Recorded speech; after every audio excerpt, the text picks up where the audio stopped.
Hi, my name's Rachel, and today we're talking about Powerless by Lauren Roberts, which is a popular book talk book that was originally self-published before being picked up by Simon Teen, right? Oh boy, where do I even start? Okay, this book was called by the author repeatedly If Red Queen and the Hunger Games had a baby that didn't resemble either of the parents. However, it absolutely resembles its parents. Instead of like Mare Barrow having a power that she's not supposed to have and having to like pass herself off as being a silver, it's if Mare Barrow went to the palace, didn't have a power at all, had to pass herself off as being somebody with powers, but it's still the here's two princes and there's a love triangle kind of thing. It's just that this book's lackluster, not like other girls' main character, has no power and does that thing from like Psych. Because I'm getting a very strong feeling about this sandwich. Exactly, two of my psychic channels are clearing up and I am getting something. Where he pretends to be a psychic and then getting involved in the resistance like Mare Barrow. So it does resemble at least one of its parents. It's sort of like saying that Ethan Hawke and Uma Thurman's daughter doesn't look like them. She definitely resembles at least Uma Thurman, and this book definitely resembles Red Queen. It's very Red Queen, a book that I also did not like. Both Red Queen and Powerless got 1 star from me. This book in particular feels just like an amalgamation of a bunch of things that I have definitely seen before, most of which I would say did those things better. And it's also a very, very long book for absolutely no reason. I mean, no good reason. The reason is that we're doing the same thing over and over and over, and not with anything unique or fun to say, or even getting anywhere interesting. Repetition is helpful in learning things. It's not so helpful in entertainment. For instance, I've been learning Portuguese using today's sponsor, Babbel. Learning a new language comes with a lot of repetition because you're gaining a new understanding of something entirely new to you. It's like being a toddler all over again. Babbel is one of the top language learning apps in the world, and it has lessons using real-life conversations that are scientifically proven to help you start learning a new language in just 3 weeks. Babbel's lessons are created by over 650 real language learning experts so that you learn practical, real-world conversations. It's been really helpful in me learning how to do, first of all, verbs in Portuguese are wild. I have a whole spreadsheet now. So Babbel's been really helpful in helping me learn Portuguese verbs, but also things like sentence structure. They also have a great review section so you can go back over everything you've learned. Again, repetition is key in learning a new language. It helps me retain better what I've learned, so the review section has speaking, listening, writing, and flashcards. I finally graduated from newcomer course to beginner course. I am on A2, where I am currently learning about cooking with specific ingredients. So I'm doing my review for the day, and I can either do listening, speaking, flashcards, or writing. I'm going to do listening. Tem museus interessantes. They have interesting museums.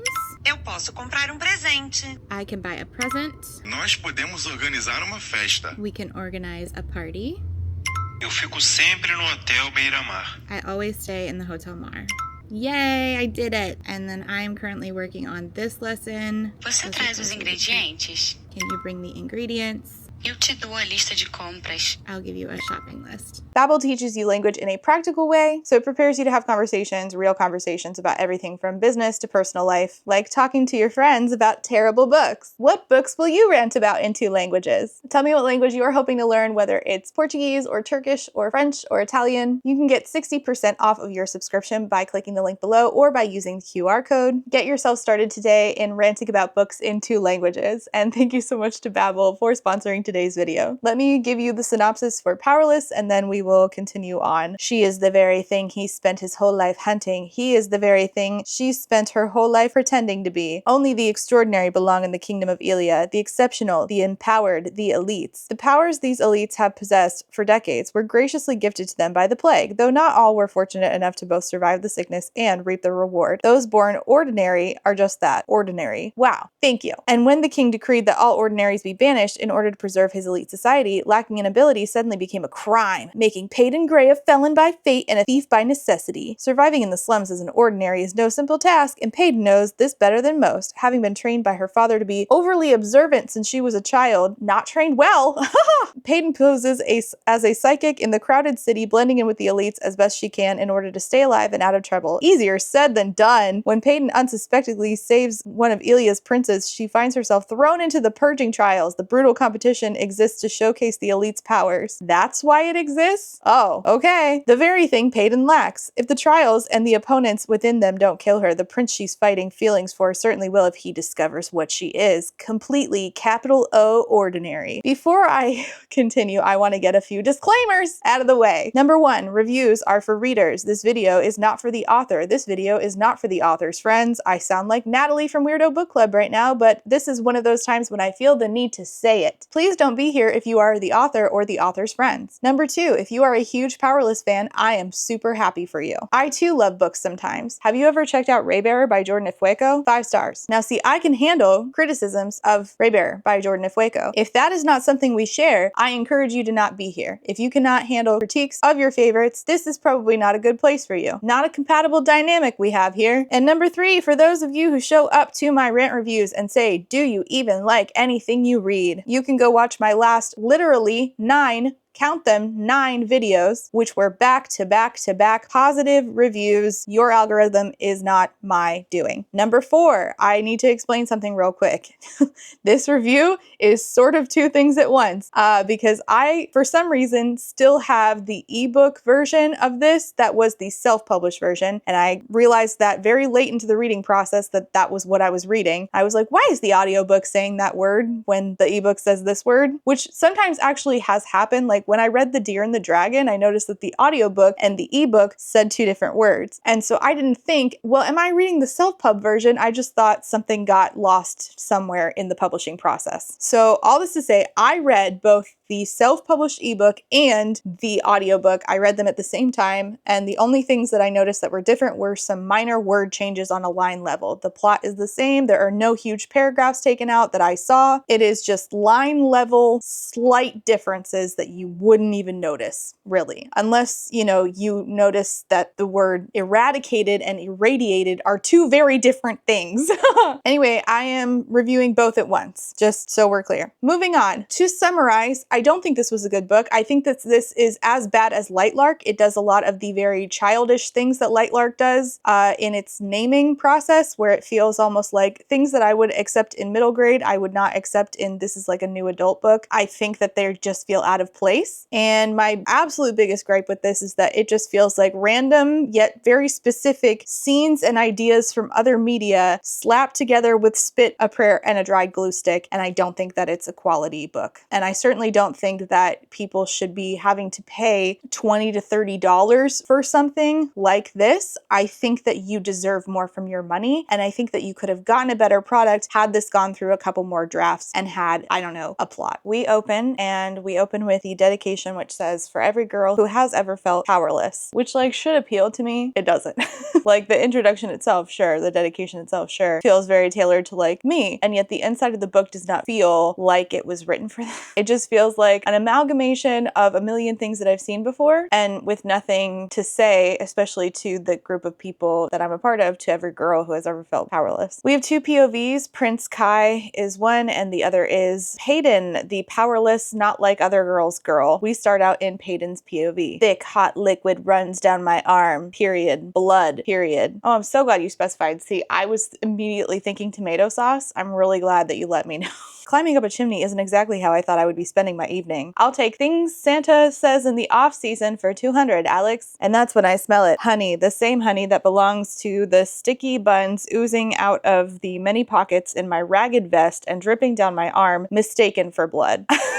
So we mistook honey for blood. I sigh, rolling my eyes at myself. Yes, I am already doing the same. Thank you. I'm glad we're on the same page. There's not much electricity here in the slums, but the king generously spared us a few lampposts. Thanks to the Volts and Scholars using their abilities to create a sustained power grid, I have to work exceptionally hard to stay in the shadows. Now, number one, this is a book, as previously stated, with people who have all kinds of different powers, except the people who don't, who are marginalized, including our main character. However, I don't know what a scholar is. I don't know if that means that they're like exceptionally smart, and if so, how would you prove that? How would you prove that that's a power? I don't know. And if that is a power, I don't really know why our main character didn't just pretend to have it, because it seems like it would be something easy to fake. But then again, I'm basing that off the idea that it's just somebody who's super smart. I don't know what that is, but you know, why explain things? That seems so boring. And number two, I was surprised. See, I thought that this was like a traditional fantasy. So when I saw the word electricity, I was like, oh, so we're like really and truly leaning into the whole like Red Queen type fantasy book where it's more like dystopian fantasy rather than something like, say, Throne of Glass. I just wasn't aware. But then like this became, the more I read it, so incredibly similar to Red Queen that I was like, oh, so we're basically not doing anything different.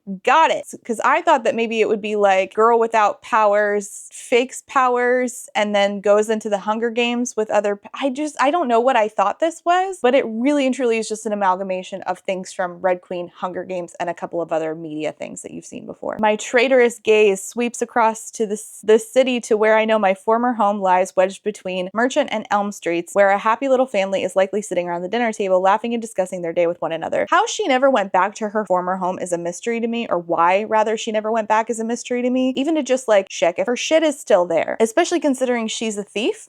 I don't know why she never went back to her prior home. Later in the book, she is said to have claustrophobia, which came out of absolutely nowhere, and I thought that we really could have done something with her backstory and how her father was murdered, making her claustrophobia make sense and not just come out of nowhere midway through the book. But we didn't do that. We didn't really give her a backstory that makes sense and informs who she is today. So it says that she hops off the chimney that she climbed up like Santa Claus. Blowing out of breath, I let go and bite my tongue against a yelp as gravity yanks me towards the ground. Okay, fine, whatever. With a soft thud, I drop ungracefully into a merchant's wagon brimming with hay. So, Assassin's Creed. Okay. I pass groups of fellow homeless huddling together for the night. I can see the faint shimmer of purple force fields shielding some, while others don't even have an ability strong enough to allow them to sleep peacefully. So it does not matter who you are. There is a class status thing here, whether you are powered or powerless. However, powerless people are not supposed to exist in the city because they are allegedly contagious and could make people lose their powers, which we'll come back to that in a moment. What I wish is that I wish that we would have seen how the lower class, the not affluent class, really like bands together community-wise in order to try to take back some of that power that they don't have, rather than just having this like group of rebels who are trying to make it so like the powerless people can be part of society. I would have liked to see like the lower class people be like, hey, we're kind of treated like shit because we're not like elites, we don't have the super special abilities. However, like creating a force field is kind of a super special ability. I don't know. None of this really makes sense. And I would have really liked to see like how they make their lives more livable using their powers, not just like we make a force field so that we can sleep peacefully, but like it said that they created like trade and crime. If they're creating entire organized networks to do like, you know, quote unquote bad things, then why can't we see them create more organized stuff? And why isn't she a part of that? Like it's really just her and her friend Adina, and they are not in any capacity part of this community of people that they have been living amongst for years. Come on, who's buying this? I don't know. Every shop, corner, and street has been bestowed the gift of leering, white uniformed law enforcers. These brutal Imperials have been stationed everywhere along Loot Alley by decree of the king due to an increase in crime. Why is there currently an increase of crime? I don't know. White uniformed law enforcement. So they're the peacekeepers from Hunger Games. Got it. And it says, clearly has nothing to do with me. And I'm like, just you alone, you a pickpocket, are the increase in crime. Don't you stay in okay, fine, whatever. There's references to like a plague, and it's sort of used like colloquially now. So like they say like plague knows what else. And this plague is sort of important to how we got here with who has powers and who does not. So she meets up with her BFF slash roommate Adina. They live in a, I don't know, some sort of hovel, but are also considered homeless still. And it says, she looks at me as though I've just single-handedly irradiated the plague rather than steal fabric from a woman not much better off than we are, because she hands her some fabric. So first of all, then you are stealing from the common people of the same class as you. Why would the Imperials give a shit about the common people stealing from each other? Second of all, irradiated the plague is incorrect. Now here's where I have to go back to, I did read the audiobook version after the first chapter, and I read the ebook, which come to find out, the ebook I had originally downloaded is the old ebook and not the, what is this? Simon & Schuster, Simon Teen, not the Simon & Teen version. So this is the self-pub version. So I did look in the audiobook, and the audiobook says eradicated, where it should say it shouldn't say irradiated, which it does in the original version. So I guess that means that in some capacity, Simon Teen had this edited. Not the whole thing, just in parts. I've just single-handedly irradiated the plague. Okay, rather than steal fabric from a woman, not much better off than we are. Although I will say that it did say in the ebook that it was edited, the self-published version. So somebody let irradiated the plague pass. And so Adina is very nice, and our main character, Peyton, is rough around the edges because she's a thief. She's not like other girls. She's a little snarky sometimes. So Adina looks at her like, I'm the hero and not the villain. Adina's smile could rival the sun over the scorches desert. Hey, you and your sticky fingers work magic, you know that? And then she says, thank the plague you didn't get caught, Pay. As soon as the familiar phrase slips past her lips, my jaw sets instinctively while hers falls open mid-bite. She visibly cringes, her brow crinkling and throat clearing. Sorry, bad habit. So Peyton doesn't like when people use the word plague in the phrase thank the plague. So this alone bothers her, and yet you fall in love with the prince who fucking thinks that people who are powerless literally have a plague who will make them not power. Okay, that's fine. The things that bother you and don't make total sense. You know it's not the words that bother me, it's the meaning behind them. And it's not the plague that makes you sick, it's what came after. The idea of thanking the plague that killed thousands of aliens makes me lose my appetite for even sticky buns. Oh no, not for even sticky buns. Muffins. Thanking the thing that caused so much pain and death and discrimination. See, here's where it gets me, is that even when you say the phrase thank the plague, it bothers her because of the pain, the death, the discrimination. Yet you fall in love with the prince, who is very much party to doing that, like playing a huge part in it day after day. You're living amongst them, you're not hating on them, you're like sort of maybe a little conflicted, but a phrase makes you upset. Sure. No, I'm not mad. I'm happy. I'm thrilled. I love looking like an idiot. Well, that explains your shoes. In the prince's defense, he has dimples and a mere phrase does not. But all anyone cares about now is who the plague didn't kill. The kingdom was isolated for years to keep the sickness, like quarantined. Only the strongest in Ilia survived the disease that altered the very structure of humans. So there was originally a plague that made people, their like DNA restructured so people had powers. But then some people did not have powers. Not all those who survived the plague were fortunate enough to be gifted with abilities. No, the ordinaries, capital O, were just that, ordinary. Yes, thank you. I'm so glad that you spelled that out for me. I couldn't get there on my own. Certainly not. I needed it spoon-fed to me like I am a baby. The ordinaries and elites lived in peace until King Edric decreed that ordinaries were no longer fit to live in his kingdom. 3 decades ago, when a sickness swept through the land, there was an outbreak of what was likely a common illness. The king's healers used the opportunity to claim the ordinaries were carrying an undetectable disease, and this caused the elites to lose their powers or die. I don't remember. I think both. My father believed that was bullshit, and I think no differently. But even if I had proof of the king lying through his teeth, it's not as though a girl from the slums is in any position to be believed. But like, you could try.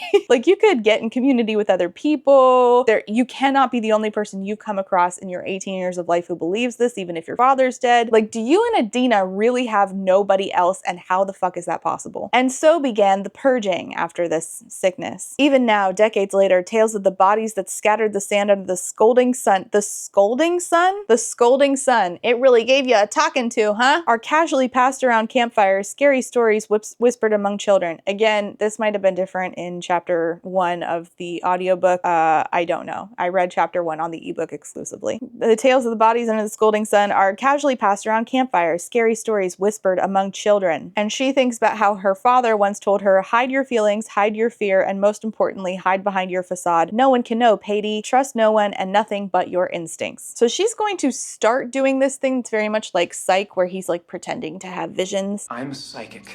Or also Sherlock, where he's like picking up on clues, you know, those things. Pretty common media. Except it's gonna fall off because she doesn't actually need to use it for the majority of the book, because in the Hunger Games part of this book, which actually isn't much like the Hunger Games, and it's more like the games trials from Harry Potter and the Goblet of Fire, like like down to the final one is a maze, a magic maze that moves and will attack you. Yeah. So it's not really Hunger Games because especially it's not about class. So, and it's not, it doesn't have to be a battle to the death. So it's really not the Hunger Games at all. We switch over to Kai's POV, Prince Kai. He and his brother Kit, his older brother Kit, are fighting. They're, you know, sparring. Kit has the power of fire and water or fire and ice. He has 2 powers. Plagues, Kai, you're better with my powers than I am. Because Kai's power is, what is it called again? Ah, fuck, I don't remember. Kai's power is that he takes on everybody else's power. You know how like in Heroes, what was his name? Peter, Milo Ventimiglia's character, he would just mirror whatever power like another person had. That's Kai. You're better with my powers than I am. And that is why you will be ruling the country while I'll be fighting on the battlefield, distracting the enemy with my dashing good looks. I can't help being a gorgeous fiend.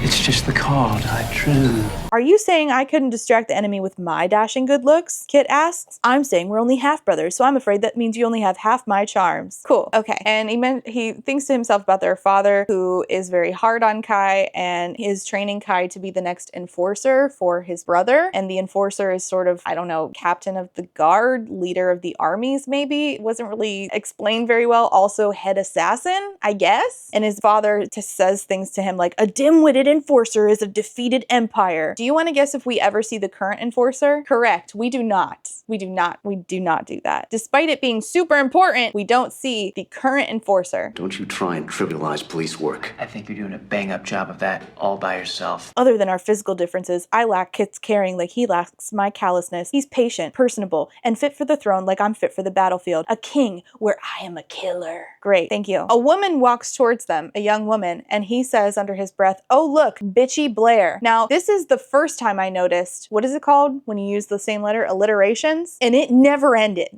The alliterations in this fucking book were ridiculous. But, however, I want to talk about the internalized misogyny here on behalf of the author. Because Blair, she was set up to just be bitchy Blair. Why is she bitchy? We don't know. Why is she like this? We don't know. We spend more time with Blair than we spend with, like, you know, Clove in the Hunger Games. So, like, you don't really know how these people, you know that Clove is raised in, I believe, District 2, District 1. And so she believes that she is almost close to being like the Capitol and wants to prove to herself that she's like good enough. So like these are things that we can like assume, right? From Clove and the setup, what we know about the dynamics of the power in the world of Panem, the Hunger Games, right? I don't know why Claire is a bitch. She was just written to be in the way, to be a bitchy girl who does bitchy things and literally is called bitchy Blair by a man also, which I don't love. I would think the future enforcer would want to make a good impression on the kingdom by winning, talking about the games that are coming up. She's suddenly very interested in her nails, feigning nonchalance. I think I have a pretty good shot at getting into the games, don't you? She giggles. She's a powerful Telly, T-E-L-E, and her demonstration with this dagger is the least of what she can do with her mind. I reach out to that tingling feeling that is her ability and let it wash over me, claw to the surface, and then I become it, just as I did Kit's dual power of fire and water. So he takes on his Blair's power with his power of the ability to, like, is he called a siphon? What is his power again? I don't fucking remember. But his power, he's able to take on other people's powers and use their power against them. So this was all just to introduce Kit, Blair, Kai, and what their individual powers are, and also to introduce the dynamic of Kit versus Kai. Kit is being trained to be the next king. He's nice, he's sweet, he's kind. Kai is being trained to be the enforcer. He's a killer. Yeah. Back in Peyton's POV, it says, I may be a thief, but I'm regularly robbed of rest. Oh, yes, that's called being a parent. So she's telling us about how her father taught her certain things about how to be, I don't know, a thief, and also how to get by undetected and how to fake a power, make them underestimate you, make them overlook you until you want to be seen. She bumps into this dude and he has a secret pocket. She's pickpocketing. He has a secret pocket on his jacket, which has a piece of folded parchment within, and on an impulse I can't explain or justify, decide to palm that too before sliding my hand out and shyly looking up into the guy's face. And so when she walks away, she reads the note. She just happened to bump into this dude. okay? This was not planned. This was not set up. It should have been, because that would have been way more smart. She just happened to bump into this man, okay? And he has a note. He happens to have a note in his pocket, which she happens to have pickpocketed, that says, meeting begins midnight. White house between Merchant and Elm. Bring the supplies. That's my house. Well, that was my house. This is the least curious bitch that I've ever seen in my life. If I happened to bump into a guy who just happened to have a note that said, my address, be there tonight, the same address I booked it out of because my dad got stabbed in the chest by the king 5 years previously, you bet your sweet ass that my curious ass is gonna be there. 100%. In fact, I'm actually gonna go run and find that dude that I just bumped into and be like, the fuck is this? The fuck is this? Why are you in my house? Why are you in my house? Do you live there now? Come on, who's buying this? Why on this plague-forsaken earth are meetings being held at my house? Former house. That's as curious as she gets. She asks herself why and then just moves on. Fascinating. Fascinating how your mind works. Couldn't relate to that. How astute. Great. So their dynamic is that she steals and Adina sews. She has a sewing power. And that's been our lives for the last 5 years. I was barely 13 and utterly alone in the world when Adina quite literally ran into me. So that's how she meets her best friend. Her best friend who is only in this story in order to motivate the main character into doing the right thing later or having personal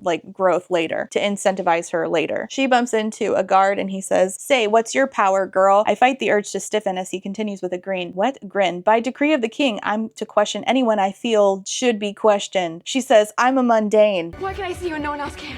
You're not a mundane. What is a mundane? Someone from the human world. A psychic. And he's like, prove it. And she's like, you are cheating on your wife. The thin tan line on his now empty ring finger was my first clue that he was formally married. I think it meant formerly. Then there's the fact that he moved his wedding band to his other hand rather than pawning it off for money, telling me that he still cares for his ex-wife and is probably still pining over her. The disheveled hair, crumpled uniform, and smell of whiskey on his breath further prove that he is obviously a single man who no longer has a wife to make him look presentable. So I feel like this is just straight out of Sherlock, isn't it? What can you tell about me? You were engaged.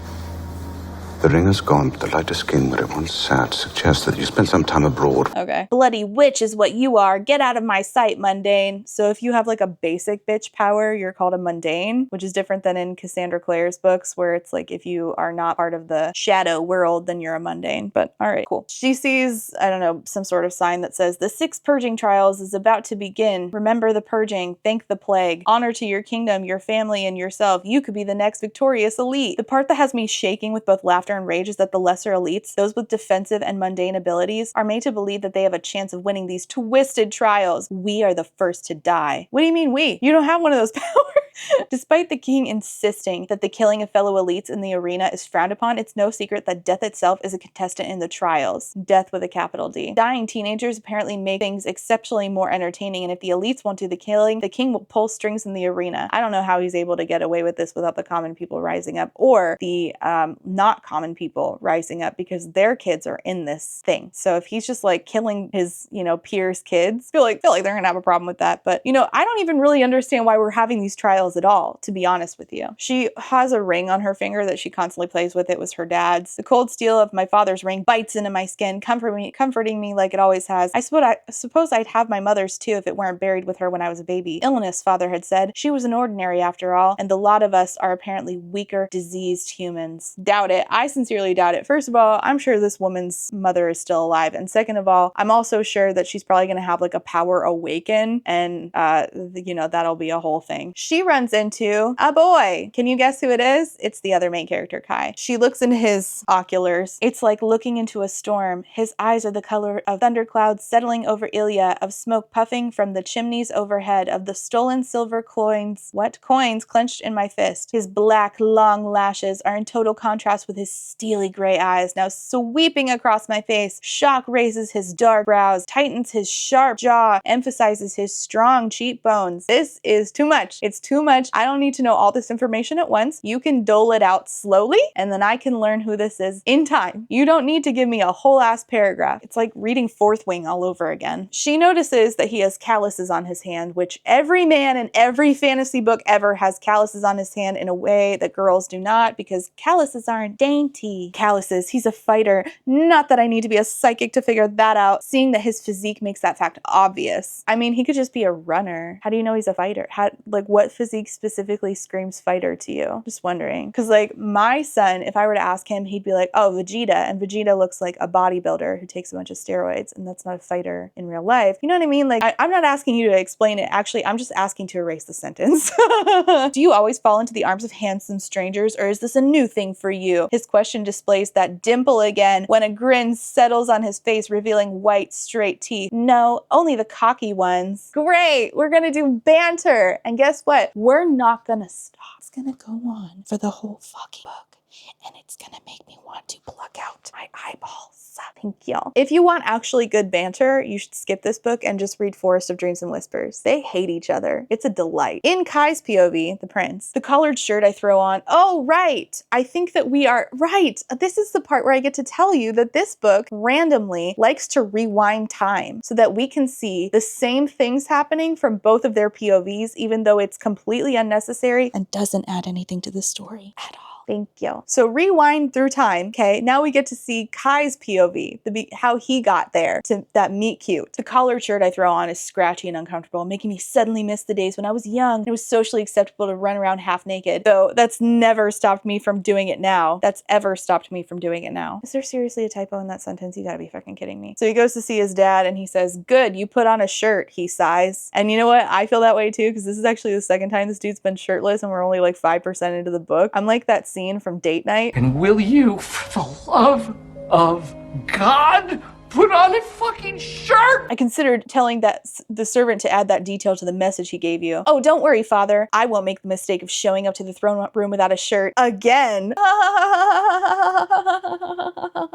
Of the king, his father, he says, he's a brutal man, a brawny, who is strong physically as well as mentally. Thank you so much. You capitalizing brawny was actually enough for me. I got it. I got it. I have a mission for you as the future enforcer. I live to serve, Kai says. I answer flatly. I live to kill. My life means the end of someone else's. And I'm like, is that Nasir from We Hunt the Flame? Nasir, is that you? Again, this just feels like an amalgamation of shit I've seen before. That's literally Nasir, he's his father's assassin. Because it's all part of his training to become the future executioner, commander of armies, and right-hand man to the king. Okay, so executioner, but also assassin. Like, not just executioner. Commander of armies and right-hand man to the king. Okay, fine. So that's what it means to be the enforcer. Who, again, is the current enforcer? Is he learning from the current enforcer? Does his dad bring the current enforcer in so that they can have meetings together? No, there is no current enforcer as far as I saw. Makes sense. Total continuity here. Loving it. I'm thrilled. After the purging, when the ordinaries were banished to the Scorches to protect Ilia from their disease, the king decreed that any remaining ordinaries found in the kingdom would be executed. And of course, his father's like, you're not tough enough. You need to be tougher. If you cannot endure suffering, you are unfit to dole it out, enforcer. I fought in battles, initiated interrogations, and conducted torture, all while Kit sat in countless meetings. When I look back at the king, his green eyes are already pinned on me, Kit's eyes. After father's first wife died while giving birth to his son, he married the daughter of a trusted advisor. Who are these advisors? I don't fucking know. We never see them. So Kit and Kai are half brothers. So his dad was married to one woman, she died, Kit was born, and then Kai's mother and the king married, and now Kai is the half brother to the future king, and he is the future enforcer. That's right, he's a wielder. He's called a wielder because he's able to wield everybody's powers if they are in proximity. So it says, I reach out with my power, making sure none of them are the ordinary hiding in plain sight. My wielder ability is especially helpful as the enforcer, making my job far easier and far more efficient. So he gets sent on a task and it says that, and I'm like, how would you know who's the ordinary and who's not? And if that's possible, then why aren't you guys just like mass going out and finding everybody and being like, ordinary, ordinary, ordinary, get the fuck out? Like, I don't want that to happen. I'm just saying, why is it not happening? You have to give me an actual answer because you're building the world. You have to answer the basic questions, or I'm gonna ask them for you a million fucking times. I hate this shit. He goes to this house and there's a family there. The father, Nathan, is a brawny. He can feel Layla's power as a healer. The wife, their sons, Marcus and Cal, have mundane powers. He's like, have you ever seen an ordinary hiding around here? Because we got to report that there's an ordinary hiding around here. And they're like, no, sir, we have not seen that. And they're a family of 4. And he notices that there's 5 bowls in the sink. Classic mistake. You know the law law. By decree of the king, all ordinaries are to be executed. As for anyone harboring said ordinaries, they are to be banished to the scorches. So he finds their adopted daughter, who is an ordinary, in their basement, and her name is Abigail. He takes the family and takes Abigail. This was overly complicated, but basically, like, he took the family out and left them, I think, or maybe the guards did, and then Abigail, the little girl, he took her out, but then he ends up like swinging back around, cutting off her bindings, which I don't know why it doesn't just say handcuffs. We have electricity, y'all don't have handcuffs. So he takes her back to her family, and he's like, listen, I can't get you out of this. I'm not going to kill your kid, but this is as far as I can help you, is you're gonna have to go through the scorches, the deserts on your own. Sorry about that. Because he doesn't kill children. She's only a child, yet I see a devastating amount of determination behind her gaze. Perhaps you may not need powers to be powerful. Just hit you over the head with just right on the noggin so that you get the point. Perfect. And he gives her a knife and says, every girl deserves something as equally pretty and deadly as they are. Use it wisely. And then he banishes the whole family. Thanks for helping. In accordance with our laws and by decree of King Edric, I hereby banish you from the kingdom of Ilia for your acts of treason. Perfect. You did such a good thing there. So proud of you. Like, at least the kid's not dead. But again, this is just a really heavy-handed way of saying that despite all of his training from his father, Kai is nice. And this is just here to like give you one redeeming quality so that you ship him with Peyton. And I'm like, he murders people. You're gonna have to do a lot better. Like, you can do that. You could, but like, he's gonna excuse genocide. So like, we're gonna have to do a lot of work to get me there. And we didn't, and I don't like it. So then we see him run into Peyton, and you know, she's thinking he has stormy eyes, silver eyes, blah, blah, blah, his chin, his dimples. If I have to hear about the goddamn dimples one more time, I swear to God. The body I'm holding undoubtedly belongs to a female, though the mass of long silver hair brushing against my arms is proof enough. Men can't have long hair? Why not? She's small but strong, leaner than most of the scrawny girls from the slums. I can feel it in the curve of her waist, where my hand fits comfortably, though it's evident that malnourishment stripped her of most of the muscle she evidently once had. She had a lot of muscle at 13? Okay. Her eyes are the color of the shallow sea deepest corner. The shallows sea deepest corner. Shouldn't that be shallows seas the deepest? Oh my God. A clear sky as it begins to drift into the night. The subtle shade of a forget-me-not. Aren't those purple? Isn't that what's on the cover? I'm confused. How many colors are her eyes? And like the hottest flame, her eyes are blue and full of fire. Oh, they're blue. Right. Okay. Her high cheekbones lead up to equally strong dark brows. This is just the same. They're having the same conversation, but with the audience, but in a different head. This is so great. I'm so glad I'm here for this. Now slightly raised as she takes me in, her ocean eyes widen, and I watch a faint flush rise to her cheeks when she realizes how closely I'm still holding her against me. Will you hold it against me? Actually, the song I want to point out here is the term her ocean eyes widen. That gets said, I don't fucking know how many times the words ocean eyes got used, but I think that Billie Eilish might want to copyright claim this at this point. Can't stop staring at those ocean eyes. She laughs, the sound warm yet sharp, playful yet pained, as though happiness isn't habitual for her. Oh yes, I'm sure a laugh from a stranger can really convey all of that to you. Her head tips back slightly, silver waves falling nearly to her waist as she looks up at me, eyes crinkled with laughter. This is so hilarious. Anyway, they do banter. It's stupid. I'm not going to read it to you because I'm going to have to read you other banter. I don't really want to spend time on each and every one because we'll be here all fucking day and it's already been 45 minutes. Kill me. I see a tall figure step into the alley. His hand is raised towards me, face grips. What? Face grim, thin lips pulled downward in a scowl. A silencer. Impossible! My thoughts scatter, leaving nothing but pain to ponder. The silencer smothers my power, smothers me. They can do more than just strip you of your ability, making you no more than unordinary. So he gets attacked by a bunch of dudes, including the silencer, who is like a power dampener. And just before he passes out, he sees the sun reflecting off a mass of silver hair. So then we rewind time again. Great. Looking forward to it. I'm so glad that we get to do things twice. It was already terrible the first time. Let's double up. Yeah, double or nothing. Count me in. So in Peyton's POV, I'm about to head the other way when I hear gasps coming from a crowd, echoing off the crumbling buildings. Not the typical oohs and ahs that are present during magic tricks, but scared gasps of shock and surprise. When my Curiosity gets the better of me. I find myself behind the throng of people, wedging between sweaty bodies and pushing my way to the front of the crowd. When I raise my eyes to the scene before me, I gasp, cupping a hand to my mouth.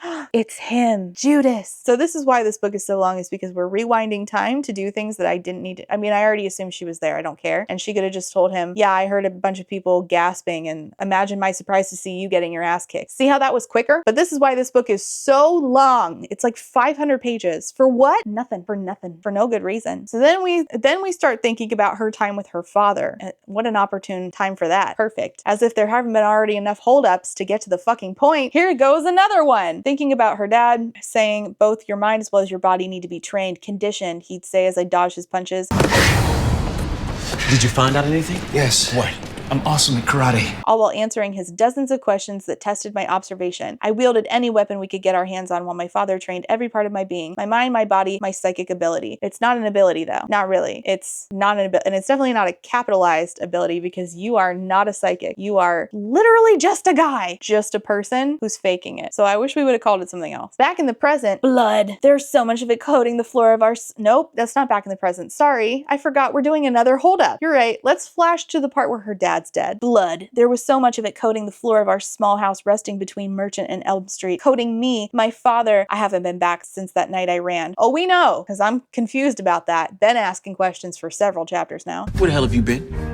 I've been sitting on this mop bucket in this tiny closet for the last hour and a half, waiting for you to show up. That night that the king plunged a sword through my father's chest. She thinks about her rage at the king, who slipped in my father's study where he sat in his cushioned armchair reading late into the night. Another right hook to the silencer's jaw. Oh, we are back in the present. So she's thinking about the terrible things that happened to her father that she never got answers about, never even thinks about getting answers about, while she's kicking the asses of people who came after for this random guy who she ran into with really nice dimples.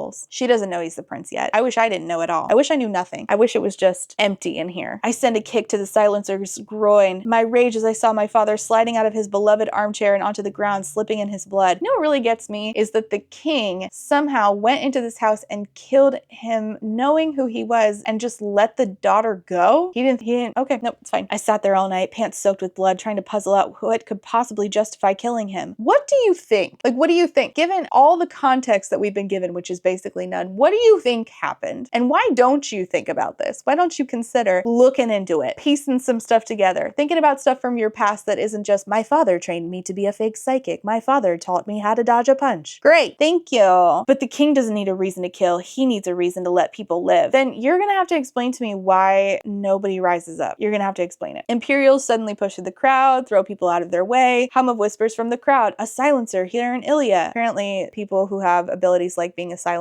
aren't supposed to be in Ilia anymore. It's Prince Kai who fought off 4 men, fought the silencer without using a power. I freeze, heart pounding, barely breathing. Prince Kai! I'd never seen the man I never thought I would. I've heard how he's a rare and powerful wielder, able to sense another's power and use it himself so long as they are close to him. The deliverer of death, they call him. I think we just found our killer.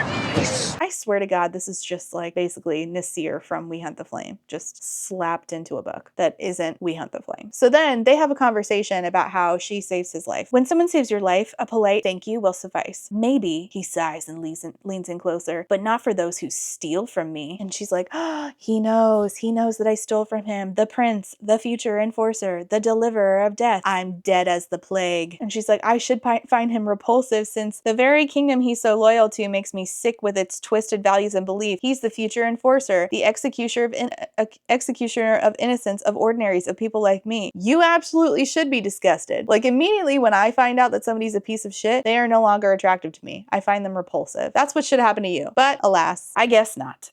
He has the rare ability to sense another's power and use it himself. He tried to sense my power in the alley, only to find that there was none. I'm dead as the plague. So she's like, my power, I'm a psychic and my power is a sort of sense. I can sense strong emotions from others, getting flashes of information because of it. And he's like, okay, read me or whatever it is you do. Impress me, darling. May I see your hand? Blood trickles down his fingers and from the reopened scabs, though he barely seems bothered. You were in a fight, I say. Yeah, you just watched him get his ass kicked, dummy. And she's like, no, I mean the one before that. Yeah, you could see scars like that. This is so stupid. Like, if he has literally half a brain cell, he could be like, you're literally looking at my hand, which has years worth of scars. Like, if I get a scratch on top of a scar, the skin is still going to be discolored and mottled. That doesn't mean I'm a psychic. It means I'm observant. And your entire point is that you have to pass yourself off as being one and not the other, or you're gonna be dead. Like, so great.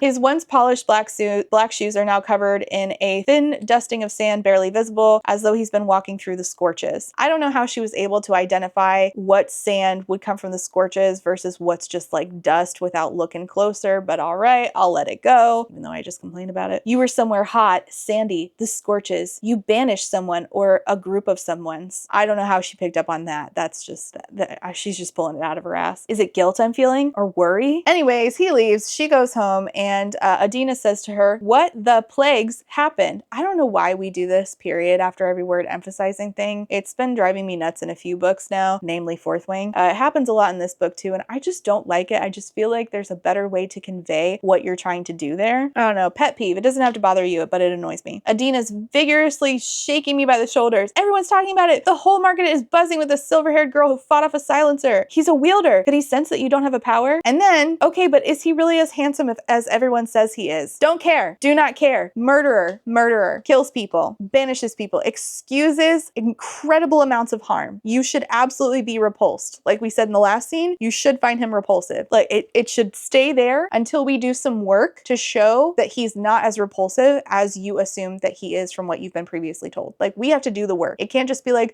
but he has dimples and I saved his life. I don't care. I do not care. I give her a flat look. I doubt she can see, but I know she can sense. That's the question you're dying to ask after everything we just talked about. Isn't it great? Isn't it so great? So then they find out that the people of Elia, which I don't understand how the people are allowed to vote on this, but okay. The people of Elia have chosen introducing your contestants for the 6th ever purging trials. The 6th ever. I don't know why we need the ever. Okay. Kai Azer, Andrea Voss, Jack Shields, Blair Archer, Ace Elway, Braxton Hale. You might as well just made it Hicks. Hera Colt, Sadie Knox. And because the final name scrolled in large letters for all to see is far too familiar, Peyton Gray. Over in Kai's POV, did you miss him? I know I sure did. It says that he's standing before the silencer who was beating him up in the alley and who he's now holding prisoner, trying to get information out of because those guys weren't supposed to be there. Why was he attacked? Because they have certain powers that aren't even allowed in the city anymore, I guess. There's a material called the mute, not a power, capital M though. The mute lining each of these cells is the only reason I'm still standing before the prisoner. Since the material was created with the help of silencers before the purging, it's become extremely rare, forcing the king to hoard it. The scholars used transfers with their ability to place power into objects, putting the silencers smothering strength within materials. I'm so confused. So now there's transfers who are able to put power into objects. Where does the power come in the first place? What power? What power are you imbuing upon objects? What are you talking about? And if that's a thing, then couldn't there be transfers who are in the resistance who are imbuing objects with power so that then ordinaries can pass themselves off as having a power? They put it in a bracelet, they pretend they have a power. You have to answer basic questions. That's part of writing a book, I fear. So they put silencers smothering strength within materials. How they got the power out of a silencer and imbued it, I don't know. Which powers does this work on? Like, are they drawing blood? So power's in the blood? Is it in bone marrow? Do they have to die to get it? How are we doing this? It's not explained. Great. Perfect. That's just how I want my world building. Non-existent. Over the decades, this limited supply of mute has been used to craft cells, cuffs, and shields around the stands within the bull arena. Other than the mute cell, I'm also accompanied by my father's loyal silencer because, ironic as it is, silencers can silence each other, assuming one of them is stronger. Great. How is that measured? I don't fucking know. I have no fucking clue. So power can be strong versus not strong. So are we implying that can power run out? If you use too much of it, do you burn out? Do you die? What are the limits of this? What are the people who are exceptions to the limits of this? Like, what are we doing? That's my basic question. What are we doing? What are we doing? Help me. Okay, so the king is like, why would they try to attack my son? It must be the resistance because clearly this silencer silencer must be part of the resistance. Silencers aren't allowed here anymore. Who else would try to take my kid? I thought I took care of these people. I purged the fatals, which the silencers are part of a group of people who have powers called fatals. I don't remember what that encompasses. They're trying to attack me in any way they can. We need to put an end to this resistance. Ridding my kingdom of ordinaries is a sacrifice that must be made for the good of the people, but they are too selfish to see that. And then, of course, what does Kai normally do? He's shirtless again, hanging out with his brother Sparring. Put on a fucking shirt! And who runs up but a kid named Jax, who is 15, and Kit and Kai consider Jax to be their little brother, even though he is not royalty at all. He lost his parents in a shipwreck, and then they adopted him. But it's not like the king thinks of this kid as his adopted son. It's just that Kai and Kit consider that to be their brother, I guess. So all of the, I guess for lack of a better word, well-to-do kids. So Kit and Kai, the princes, but also bitchy Blair, as he called her, is there. And she is in the courtyard training with another person named Sadie, who is also going to be in the games. And it says, well, a dozen Sadies, seeing that she's a cloner. I really don't like the names in this. I don't think that we needed to name them so on the nose. It just sounds so silly. It's a similar issue I had to Lightlark, where it just feels like sort of too young for the intended audience. So he's finding out who's in the trials, and it says that it's no surprise that I'm in the trials. The kingdom and I have been aware of my fate since I was a young boy. The future enforcer must prove himself, and the trials force me to do just that. My next mission is win the competition, and if I don't, and then it just cuts off. And I'm like, no, wait, go back. Answer the question. What happens if you don't win? Hello? It's just a basic question. Why aren't we answering the question? I don't know. I don't know why I don't know the answer to that question. It just wasn't written. It's not for any good reason. It's just not in here. But he finds out that not only is he in the games, but so is his adopted brother, Jax. And Jax is really excited about it, although he's 15. I don't know what the cutoff age for this is. In the Hunger Games, I believe it was 11 and up. I don't know what the youngest age is for these purging games, purging trials, whatever the fuck they're called. So he's learning who is on the list, and he sees the bottom of the list says Peyton Gray. Then in Peyton's POV, we find out that she is being taken. She is being forced to go to the capital to live at the palace for the duration of the games. If she survives, then, then she gets to leave and go home. What do they win? I don't know. I don't remember because it's so unimportant. It's just not really there. I don't really know. And the thing is that you keep getting told that these games are special because it's about the future enforcer. But again, I don't know what happens if he loses. So she's leaving her friend Adina. She doesn't even think to ask, hey, can Adina come with me? Of course not. Will I ever see her again? I try to push the thought from my head as I sink to the ground and pull her into a crushing hug. I'm leaving, eh? Oh, Pay. But you don't have an ability. It's gonna be all right, I say, trying to convince her as well as myself. Pay, the trials are deadly enough, but if they find out what you aren't, they will kill me. Yeah, and no shit. And then it says, it's safer for her without me here. And I'm like, but you guys have lived together for years. If you thought she was safer without you, why didn't you just leave? You've been sitting here thinking, I'm actually putting this girl in danger every single day that we spend together. But that's a sacrifice that she's willing to make. I can do this. I was made to do this. Adina nods numbly. Oh boy, Rachel. Knowing this already, knowing my father began training me when it became apparent to him that his little girl was an ordinary doomed for death. She knows how at the age of 5 my life changed before it had even begun. Father sat me on his lap, whispered that I was different, that I had to pretend to be something I wasn't if I wanted to grow up with him by my side. It was our own little game, he said, a game of pretend, a game in which he'd already chosen the perfect role for me to play the rest of my life. Adina says, at worst, you lose and come home. At best, you win the damn thing. No. At worst, she gets found out and gets executed. Second worst would be she dies in the games. Then it's she loses and comes home. And yes, they can just lose and come home. There really is no rhyme, reason, or rules to this. It's not like the Hunger Games where everybody dies. Again, it's more like the trials, the games in the Harry Potter book, the Goblet of Fire, but you can end up dead. And what happens? Does your family get compensated? No. This is not a goodbye, only a good way to say bye until I see you next, Adina says. The same cheesy line she said for years, and yet this time it sounded like a goodbye. It's probably because that's what she's going to end up saying right before she dies. So she goes to the palace, she meets the other people competing. One of them is Ace Elway. I'm an illusionist, rare, that's why I'm here. And I'm going to need those 20,000 shillings to finally get me out of these slums. Wait, hold on. You win 20,000 shillings? In context, what can that buy? I forgot all about the 20,000 to be honest. What what can that buy? What can you buy with 20,000? I'm just wondering. I guess we'll never know. Some of them ask like, hey, what's your power? She says, I'm a psychic. It's an uncontrollable mental ability, and the only reason the silencer wasn't able to get in my head when I saved Prince Kai. I guess that's why people wanted me in these trials at all. And it says, Ace the ass snorts. This is so childish. It's just so ridiculous. They only want you in the purging trials to watch you die, mundane. Great. So we have very clearly laid out who's the bad people and who's the good people. Perfect. Just how I like it. Spoon fed to me. Like I'm a baby bird. Just throw it up, just regurgitate the information straight into my mouth. No chewing. I don't need to do that. I don't need to think at all.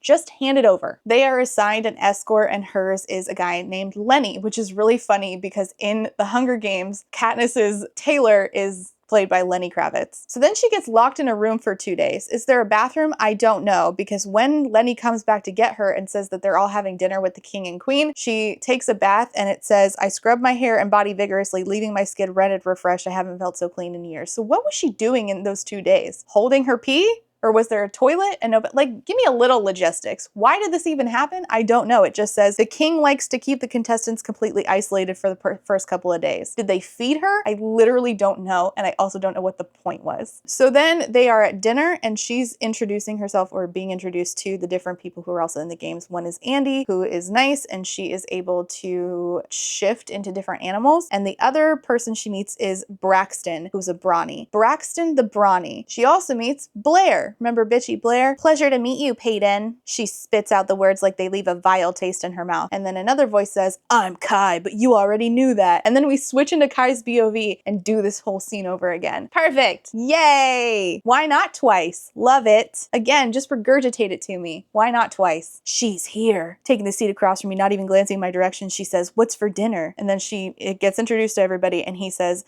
I'm Kai, but you already know that. I can only imagine what's going through her head. Probably something along the lines of how disgusted she is at the amount of food we waste while she barely had enough to survive. This is so heavy-handed. Oh my god. So you know that you're wasting a bunch of food and you think about that, but only in the context of, hey, this hot girl is poor and she's probably thinking about all the food that I typically waste, which I don't normally care about until this hot girl sat in front of me. What the fuck are we doing? Careful, Highness. I wouldn't want to spill any royal blood. She's mocking me and it's an adorable attempt. Careful, darling. You forget that spilling blood is what I do best. I slide out the dagger slowly, my fingers briefly brushing against her lower back. I think I hear the faintest gasp slip past her lips as I press her own knife to her throat, mirroring what she's doing to me. Mark my words, Prince. I will be your undoing. Oh, darling, I look forward to it. This girl might be the death of me. Literally. God, I wish. The sooner the better. Am I right? In Peyton's POV, she's talking about how they're going to be doing interviews, and the interviews are how the people choose who they want to support in the trials. It's a time for elites to display their strength, talk themselves up, and try to earn the people's votes, and that's exactly what I need to do, win the people over. They play a vital part in these twisted games. The more votes a contestant gets, the more it boosts their score. I don't really understand how any of this works. It wasn't really important. I don't think the score actually matters because in the end, what they have to do is kill somebody who is like allegedly a traitor according to the king in order to win. So did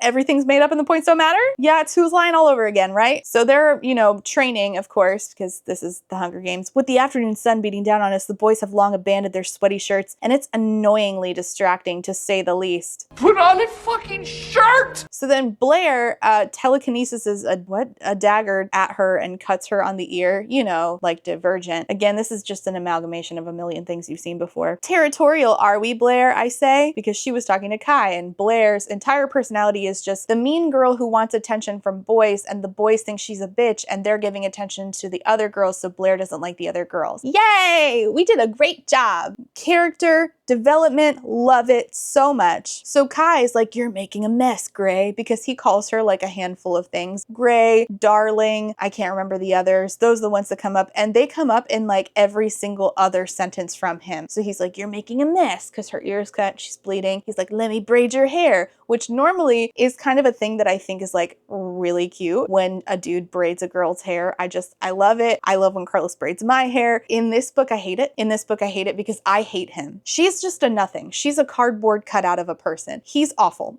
He is a genocide supporter. I don't like him. In the next chapter, in Peyton's POV, they are in the pit, which I think is in the arena. I don't know. And this is where the trials will take place, at least some of the trials, because other ones are like up on a fucking mountain. so some of the trials take place here and then some don't, even though it says this is where the trials take place. I don't know. Everything's made up and the points don't matter. So the king's box, this is where he sits comfortably and watches us die. She's like, you know, observing how the king is there. She's talking to Andy, the one who can change into animals, and she's like, my cousin is kind of an ass. And she's like, oh, your cousin? No way. And she says, I'm only Kit's half cousin, I suppose. And I'm like, what? What do you mean? What? What do you mean? I'm so confused. What is the family tree here? Because in order for that to happen, she would need to be like, they would have one same grandparent instead of two same grandparents. So what do you mean? And why is that in here? Why did I need to know? Like, listen, as a person who loves genealogy, if we're going to do it, if we're going to say half cousins, you better make the family tree and tell me why it matters. Otherwise, it's just thrown in here. So she finds out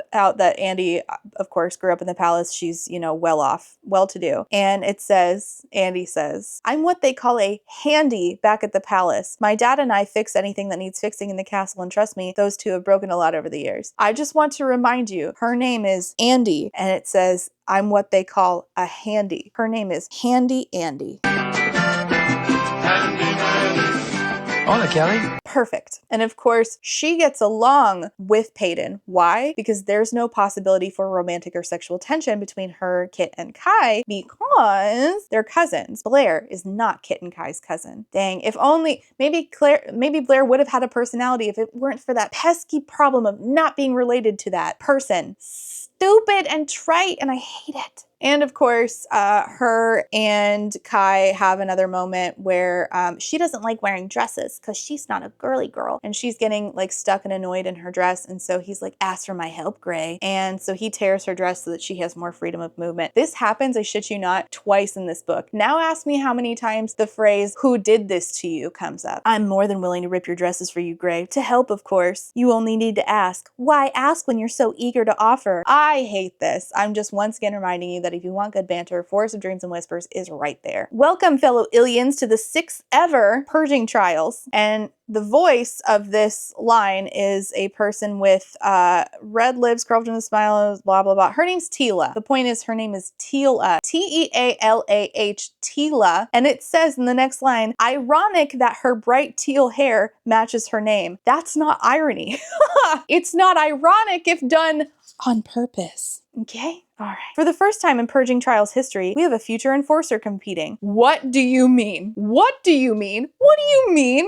I thought that the standard was for an enforcer to go through the trials. What do you mean? That's what I've been told. Is it not? Or did I confuse that? He has to do the trials or else. What is the else? I don't know. But I do know that he has told us time and time again that he is competing because he is supposed to be the future enforcer and he has to win. So what was the other enforcer doing? And who is that, by the way? Because they didn't show up. That's weird, right? They should exist? Guess not. Plot holes like Swiss cheese. But again, somehow it's the first time ever a future enforcer is competing. I'm so fucking confused. And because of that, this year's trials will look a little different. Different? All because there's royal blood competing? No, because it's the future enforcer. Are you stupid? All to make things more difficult for the future enforcer? Wait, so are all the past enforcers the brother of the king? What is the standard? Help me. Help me. So they all get interviewed by Tila with the teal hair. By the way, this is very obviously just this guy. These are Flickerman! Except it's a woman. I mean, come on. Jax gets interviewed first. He's a blink, which means he can teleport in the blink of an eye. It's nothing but a talent show, a showcase of who is the strongest. Well, wouldn't that be Braxton, considering he's a brawny? Braxton the brawny. Braxton smashes and hurdles stone statues that have been scattered across the stadium for him. Hera is able to make herself vanish and make Tila vanish too. Andy can transform into animals, but not just that. All of them with the same wine color of her hair. So she's Beast Boy. Perfect. She transforms back into her human self. Her lilac dress somehow still perfectly intact. Yes, somehow. Perfect. I'm so glad that we explained that. Awesome. So then she gets up and she's being interviewed and they ask her to talk about how she had saved Prince Kai. Peyton, tell us about your incident with Prince Kai. My eyes trail back to Tila's, nearly blinded by her gleaming white teeth and vibrant hair. You might as well just say that her name is Caesar Flickerman. You might as well just say it. Well, according to Prince Kai, there's there's not much to tell, but if you ask me, I think he's a little embarrassed that a girl from the slums had to come to his rescue. To my surprise and saving grace, the audience finds me amusing and they're laughing. And I'm like, oh, is there a gun to the audience's head? Not afraid to tell it like it is, Tila laughs. So tell us again how it is that you were able to fight off the silencer. I mean, it's clear you can hold your own in a physical fight, but how come the silencer didn't affect you? Well, Tila, I'm a psychic. It's a mental ability that allows me to sense strong emotions from others and get flashes of information. And because of that, I have the power to guard my head, keep it safe from people like the silencers. And apparently people like Prince Kai, since he can't use or sense my small ability. How fascinating! I must say I've never met a psychic before. Yes, you have never met a psychic before. Almost as if they don't exist, and that would make her oddly suspicious. Or is it that there is an infinite amount of abilities and new ones are popping up every day? Is that it? We don't know. Yes, well, despite it being a mundane ability, it does seem to be quite rare. Which ones are rare and which ones are not? Help. All right, Peyton, tell us about your life in the, she stutters, almost saying slums before choosing to say in Elia. Why don't you, oh my God. It's like me interviewing somebody who's from, I don't know, a rough part of town in Florida and me saying, tell us about your life in Florida, instead of just saying, tell us about your life in, I don't know, I'm from Tampa. So let's say like I'm being interviewed and they're like, tell us about your life in Florida. We're both from Florida. Why are you saying it like that? As if it's foreign to you. She could have just said, tell us about your life in your neighborhood. It's more specific to the person that you're interviewing. Okay, sure. You mean life in the slums? There's not much to tell. Life on the streets isn't much of a life at all. These past few years, hunger and cold have been the only constant in my life, but it's not just me. There are dozens of others who sleep on the same hard cobblestone I did. Dozens of others who will do anything for a single shilling. Living in the slums is survival of the fittest. So in a way, I'm more prepared for these trials than anyone. Yeah, I don't know about that. You're prepared to sleep on a street, but you're not really prepared for climbing a mountain and dealing with a bunch of fucking monsters. Wait, animals? I forget what they fight off. I don't think you're prepared at all, actually, just because you slept on cobblestone. But okay, what do I know? I'm just from Florida. What do you expect to get out of the trials? Survival. I expect to survive this. And then she says, show us what you can do. Now I'm blinking at her. How the hell am I supposed to do that? What do you mean? You said a chapter ago that your dad trained you for this. What do you mean? You were trained? Help me. Help me. Little, just a crumb of continuity. Just a little tiny morsel. Why don't you choose a random person from the crowd and I'll read them. What the plagues am I talking about? What the plagues are you talking about? You said your dad trained you for this your whole life from the time you were 5. 8 years you had training, and then 5 years after that you've been doing it, living on the streets to get by, pretending you have a power so that you don't get arrested and executed. What do you mean? The thing that you do every day, do that. The thing you knew was coming. You knew you were gonna have to do this. Points to a young girl, and then they bring her up and she's like, I see the tarnished chain around her neck paired with the faded large ring hanging from it that was just barely visible behind the folds of her shirt. You notice that it's constantly rings? You were engaged. The ring is gone, but the lighter skin where it once sat suggests that you spent some time abroad wearing it proudly. It's constantly like, that guy's missing his wedding ring. This girl's wearing a ring. Peyton also wears a ring from her dead dad. Please get a different thing. I'm sensing grief. You lost a man that was very close to you a while ago. Your father? Yes, he died 4 years ago. I'm so sorry for your loss. I know what it's like to lose a father. They're very excited that she can do this, so they keep choosing people to come up, but we don't see all of them. It just says they select person after person. I spout random and personal things about them, things that a stranger shouldn't know. You just found out you're pregnant. Your father is a blacksmith. You have written how many goddamn scenes of banter in 25% that we are into this book, and then you couldn't write the fucking details of how she knew that shit? Are you kidding me? That's what your plot hinges upon, is this girl passing herself off as a sidekick, and we're just pretending it's happening rather than actually doing it. And we're writing so much banter that we could have substituted for her actually passing herself off as a sidekick. What? Psychic? No? Okay, sure. Plagues. If I knew people like this much, I would have charged for readings on the street. Oh yeah, it makes no fucking sense why you weren't doing that before. And then it would have also, get this, been good practice for the fact that you have to pretend every day that you have this power anyway. And then it also would have been like, I've been practicing all the time in my capacity as a psychic on the streets, a fake psychic on the streets. I can go to the trials, no problem. I can pass myself off as a psychic to anybody. I've been training for this. But no, let's have no continuity. And then there's another one with another another ring. A lanky young man stands before me. I recall the faint ring of dirt clinging to the right knee of his pants as he walked towards me. That combined with the subtle outline of a small box in his coat pocket. You just got engaged today. Yes, she's right. I just proposed less than 2 hours ago. Why is everything to do with rings? I'm so confused. So then she's like, okay, all the crowd loves me. I have to make them believe that I love this shit and then they'll like me. So I straighten, I hold my head higher, I smile brighter. I am no one's pawn. And I'm like, but you kind of are? At this point, I do not understand this character or her motivations whatsoever. In Kai's POV, it says, blood clings to my hands, my clothes, staining everything with a sickening red. Unlike Kit, who's been training since childhood to be poised, just, and kingly, my training has consisted of more hands-on work. Battle strategies, assassinations, and the art of torture make up much of my education. And due to this unique and extensive training I've received, I'm very good at what I do. Yeah, but you let kids go. How'd that end up? How'd that happen? I'd love to know. Could we expand? And then he's like threatening to cut out the silencer's tongue, the one who attacked him in the alley. Okay. The trials are quickly approaching with only 4 days separating us from the first deadly game. These past few days have followed the same routine of training, eating, talking, and torturing. You don't say. Yeah, I do feel it's a little monotonous at this point, I fear. And it says that Peyton's been his main source of entertainment as of late. No shit. He goes to dinner in a navy shirt splotched with blood because, of course, he's the big bad who's always covered in blood. And it says, I'm finishing the last of my beans when an incessant tapping has me looking up. And you know what? At this point, we keep having these dinners, and this is the second time that I've heard about this man eating beans, and he's about to see Peyton. So the only thing I can think of is that he's going to do banter with her about the beans again, and it's going to be like, I like baked beans cold from the tin. Strands of silver hair fall around her face in loose curls, and then those ocean eyes slide up to mine. When you give me those ocean eyes. I tip my head towards her drumming thumb. Is there something on your mind, Gray? Is that blood? Careful, darling. You almost look as if you care. His mom comes in, because remember, his mom is the queen. And she's like, I hope you have all started pairing up for the first ball. What do you mean first? What do you mean first ball? How many are there? How many balls are there? I don't understand what we're doing here. If you lose a contestant, who is that person going to dance with if they've gotten paired up? If you have a contestant killed off, which isn't the king like super into killing off contestants? That's what was said once before.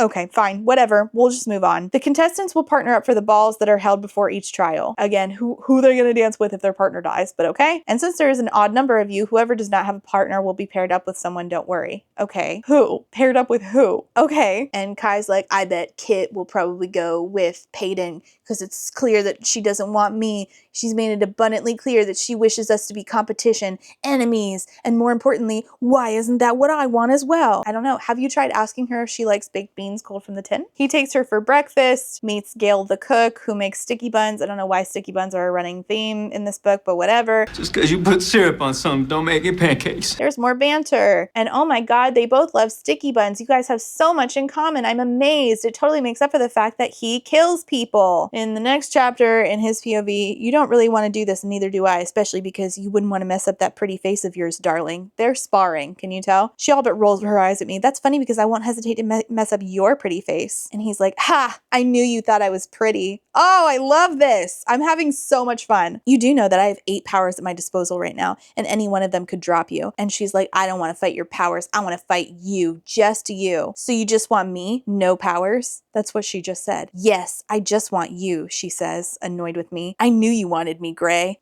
She just... you just did that, and then you guys just did the same thing twice. Why? This is why this book is so long. Help me. They fight. He says, you're gonna have to do this better than that, Gray. And then the next line is much better, Gray, when she does it better. And I'm like, nobody uses this person's name this many times. This is so incredibly ridiculous. And it's supposed to be like sexy that he's using her last name. Like, let's say my last name was like, I don't know, Baker. It's not. If Carlos was like, how you doing, Baker? How's it going, Baker? What's for dinner tonight, Baker? My name's not Rev, it's Kenny. And watch your tone. Oh, no tone, Kenny. Great job, Kenny.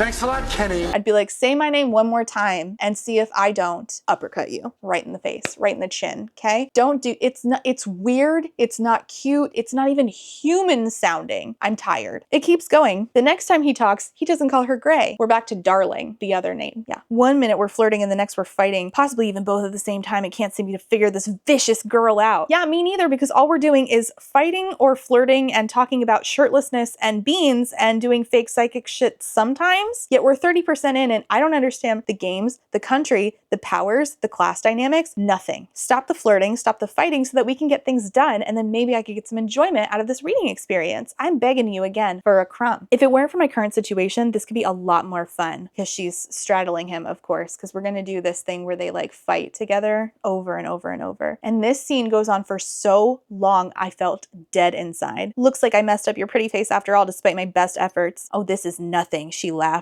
You should see the damage I did to your pretty face. I don't care at all. Oh, darling, as long as you still think I'm pretty, I don't give a damn what I look like. That is enough. That's enough now. In Peyton's POV, she says, I'm almost certain I'm not an ordinary. Oh, are we doing something? My power may actually be the ability to lie effortlessly. Ugh. Lie about what I am, who I trust, how happy I am to be here. Yes, the trials are a series of physical games, but they are just as deadly when it comes to the mental ones. I need to win over the people, convince them that I love these trials as much as they do. I want their votes to stay alive, but I need their votes if I want to win this bloody thing. Shouldn't you just settle for surviving and flying under the radar so that nobody finds out you're a fraud? She's uncomfortable talking to Prince Kit, the nicer one, because he has the same eyes as his dad, and she remembers that his dad, you know, stabbed her dad through the chest. They do more banter, and then it says, only a few more days until the first ball. Ladies, I trust you all have selected a gown or spoken to your maids about having one prepared. And I'm like, wait, I'm so confused. What are the balls for? Who's all gonna be there? Rich people? I'm not like, are these the people voting? Are these the people like, it's not like the Hunger Games where like send in shit, you know, like you get a bunch of money and you get sent like a solve or something, or maybe it is. I don't. Wait, I think that actually happened. Oh my God, this is such a ridiculous look. The point is, who is going to be at the ball? Is it going to be the people that they are trying to get money, like patrons essentially? If it's really about that, then why aren't they learning who, like which patrons are who and like learning to schmooze? That would make more sense. So Kit, Prince Kit, the nicer one who's going to be king, walks her to her room and he's like, hey, would you accompany me to the balls? He's like, Miss Gray, will you be my partner to balls? To balls. Will you be my partner to balls? Okay. Since when have I been Miss Gray? Oh, I see you're confused because you've been called Gray 150 times by Kai without the miss in front of it. But yeah, I guess his brother likes to switch it up a little, say Miss Gray instead of just Gray. Wow, I'm so glad we got like variety in the characters. It would be an honor to be your partner, Kit, she says, but she's dying inside. She doesn't want to go with him because he looks like his dad, who again killed her father. She's in the palace, right? You'd think like she'd do some investigating, like, hey, I finally have an opportunity to find out what the fuck happened to my dad. Not even a singular time does she think of such a thing. Not even once. That makes sense to anybody else? No? Me neither. Great. We're doing great. Apparently, it's common for everybody to wear a green dress to these balls. She does not want to because she is, again, not like other girls. So while her maid is carrying on about the seamstresses she knows, she's like, wait a minute, I know a seamstress. I lived with one. No shit. No shit. I'm suddenly crushed by the weight of what I've done. No, what I haven't done, Adina. I vowed to visit her and yet only remembered to do so as soon as it was convenient for me. Wow, that is very self-aware. You are in fact a piece of shit friend. Great work. And she talks to Lenny, her guard, and he's like, oh yeah, you could bring her in here. That'd be fine. And I'm like, how did you not think of this sooner? You are supposed to be clever. So then Kai shows up at her room late in the night and he's like, I'm here for your lesson. She's like, what fucking lesson? He's like, I'm gonna teach you to dance. I dazzle. Because he's like, I can't have the future king embarrassing himself. And I'm like, what do you mean? If this is really a problem, then why wouldn't you make it so that she's not his dance partner? If that was really, really a problem, then wouldn't the king and queen being like, hey, nobody can embarrass Kit. We have to pair him up with somebody from our society like Blair. And also, if he dances with somebody who's shitty at dancing, what actually does that do against the prince? It's not like he's going to be less of the future king because he danced with a shitty dancer. What is the point of this? You're You're attending this ball with my brother. He needs to look the best he is able. I mean, this would make a little more sense if we had discussed what the balls are even for. Like, what's on the line? Why is Kai more interested in helping his brother look good than he is about winning the trials and putting down a fellow competitor, which is Peyton? And I still don't know what happens if Kai loses. And she's in his room, so she notices that there are like slashes from a blunt sword. I don't know how she noticed if it's blunt versus sharp on his bedpost multiple times. I suppose that is better than taking a sword to a human, though I'm sure he does that as well. Wow, range. What is the point of this? Interesting way to relieve stress. So is punching a pad into your fist bleed. Wow, they both have rage. They have so much in common. I'm so happy to be here. So then he teaches her to dance because she doesn't know how to do girly things. She asks him, do you wish that you were the future heir, future king? And he says, no.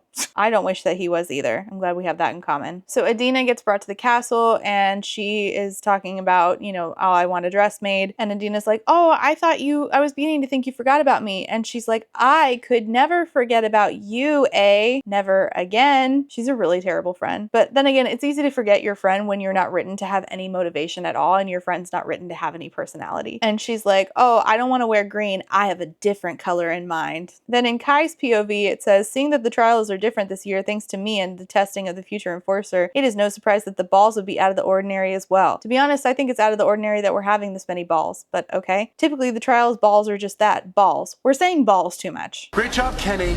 Thanks a lot, Kenny.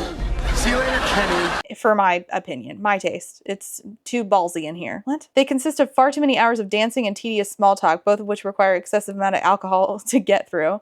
That's how this book is starting to feel, I tell you what. I sip at my second glass of wine, wishing I had something stronger. Me too, bitch. And then the purging what? And then the king comes in and he's like, let the first ball of the purging trials begin. Who are we purging? I don't know. And of course, the girls are all paired with boys because nobody could be gay in this. I'll never get that lucky. And he's there with Blair, and of course she's bored because he's not entertaining her. Or I guess you could say he's not fawning over her, which is what Blair was written to need and want. And of course that all goes to Peyton. And then Peyton actually walks in and he's like, swoon, but in a aggressively manly way. Peyton's kohl-lined lashes swoop over me. I just want you to know that it's not K-O-H-L. It's C-O-A-L. And I don't think you're supposed to put kohl anywhere near your eyeballs. It's supposed to be K-O-H-L. Okay. Her hair is like a curtain covering her dress, making it difficult to tell where the silver strands end and the shiny dress begins. Perfect. She looks like the Silver Surfer from Marvel. Every bit of her is draped in silver. Not green. Not expected. She's differently different. Blair's eyes narrow. I don't know if you were taught this in the slums, so let me enlighten you. Ilya's kingdom color is green, not silver. Hi from the trash can. I just want to point out to you that it just got called the Kingdom of Ilya when it also gets called a city. And I'm genuinely not sure which one it actually is, despite having read the entire book. I don't know if this fantasy place called Ilya is a city or a country. It's great world building. I'm really glad that we experienced this together. In Peyton's POV, she's dancing with Kit and he's like, are you ready for tomorrow? She says, am I supposed to be? Do these trials seem fair to you? She's always like, you know, just throwing questions at him that he's not at all prepared to answer, which is highly suspicious. I just don't understand how she didn't like try to fly under the radar, survive, and try to find out what the fuck happened to her dad. But I don't know. I guess me and Peyton are working on two different levels of brain cells, whereas I have two, she's got zero. Then she sees, remember that guy that she randomly bumped into, that magically had a note in his pocket that she magically stole, that magically had her old address on it? He's there. A tidal wave of questions floods my mind. Why is he here? I thought he was an apprentice, not a servant. Is he looking for me, looking for the paper I stole from him? What? What? Looking for the paper? You looking for the... Okay, sure. All right. Then suddenly there's screaming and rebels are attacking. Peyton gets hurt. I think maybe Kit got hurt. I don't know. Guards are pouring into the room. Some flashes. I don't know what a flash is. Others blazers. I don't know what a blazer is. Assumedly it's to do with fire, but who knows?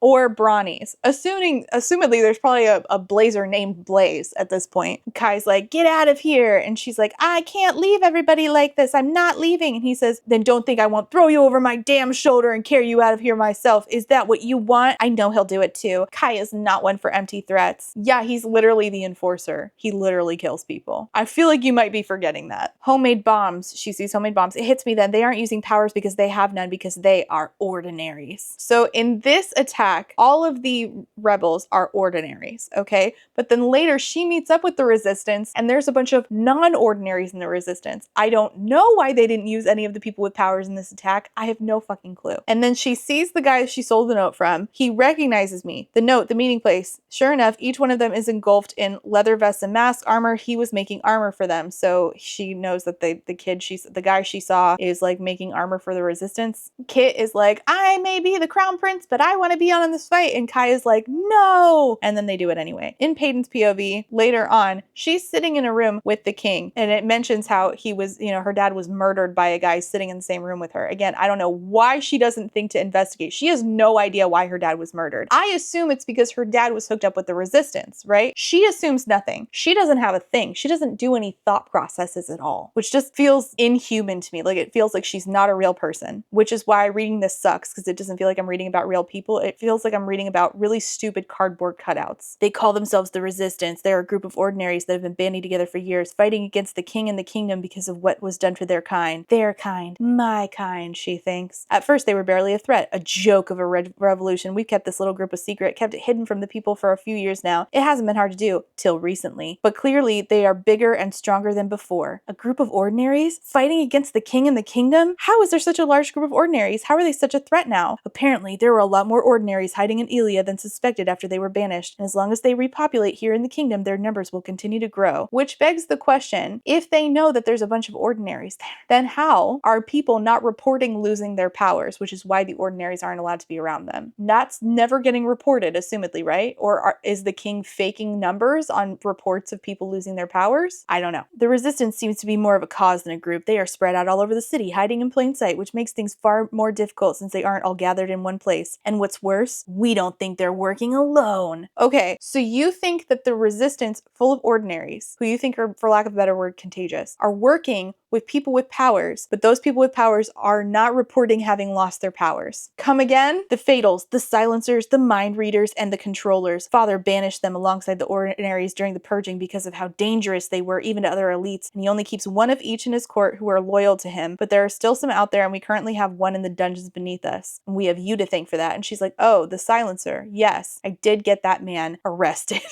You are really bad at saving other people, actually. If the Fatals are working with the Resistance, then why hadn't they fought in the attack? They would have done a lot more damage if they had. We aren't sure. Maybe they weren't intending on attacking. They were unprepared and incredibly outnumbered, which makes me wonder why they came here in the first place. So the Resistance only sent in ordinaries to the castle full of people who will execute them, and didn't think, hey, if you need backup, it might help to have a person with powers with you. The Resistance sounds fucking stupid, and I thought, surely not. There must be a better explanation. No, there's not. If they are allowed to live, the elite race will slowly die. Who knows how many elites have already been infected by the ordinaries hiding among them. I'm sure people have already begun to feel the effects, the weakening of their power. So their powers get weaker, and then they lose them? How long? Does it eventually kill them? I don't know. I don't know anything. The ordinary sacrifice is necessary for the greater good of the kingdom. Right, I forgot that I'm diseased. And then she just thinks, she's talking to Kit, and she thinks, something about this boy brings out a recklessness in me, a need to show him how wrong he is, how twisted his kingdom is. You just heard that there's a resistance full of people like you, and you don't think,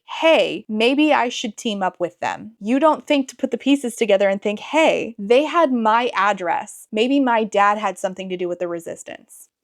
Nothing? Nothing going on up here at all? Okay, sure, that makes sense. So instead of thinking normal logical questions, she's centering this future king. Do you not want to be king? No one has ever asked me that before. Your questions, your thoughts, your contradictions, I want to hear them all. So there seems to be like a love triangle forming between her and Kit and Kai, but it's very obvious that her and Kai have banter. Kai gets his own POVs. He's falling in love with her. He's obsessed with her. She's obsessed with him, even though he's a literal murderer of her people, or of people like her at least. He's also a classist dick. Everybody at this castle is. She doesn't seem to give a shit about that. It's exhausting. But Kit seems to be, but it's so shallow. It's done in such a shallow way that you know that as soon as the end comes and she's going to do something and Kit is going to turn on her. And see, In this way, Red Queen was a better book because I'm going to spoil Red Queen for you if you don't want to hear it. I'm sorry. This is a spoilers channel. Red Queen was set up where there was a waffling prince who waffled the entire time, and there was a prince who was a bad guy who passed himself off as a good guy to Mayor Barrow. I was surprised that, what was his name, Maven, that was a bad guy, but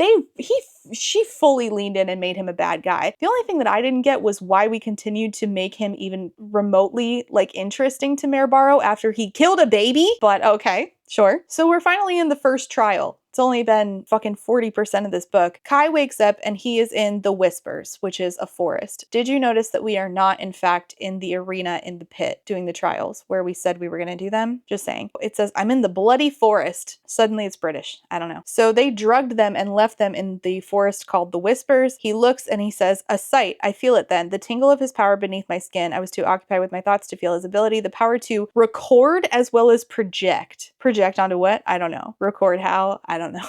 I don't know. Apparently people have eyeballs that work like my camera does, where it's just recording and then I can project it somewhere else. I don't know. I get that's how, instead of just making cameras, because they have electricity, and instead of just having cameras, they are putting people in the trials that are called sites. That was the way we fixed that question. Well, how are we going to have everybody see what's happening in the trials? I know. I'll just stick a person with a magic power that I don't really explain. I've always found them unsettling with the way they stare unblinking when recording what they are seeing, but I've grown used to them since dozens are always present at the trials. They run around the bowl, documenting the events and contestants while using their abilities to project what they are seeing onto large screens high above the pit floor. So are they in the pit or no? I am so confused about where we are right now. Silently, I think the plague that I kept my thin shirt on last night, too exhausted to pull it off. Thank God, for once you're wearing a fucking shirt. So he reaches into his pocket and there's a piece of paper that says, welcome to the first trial.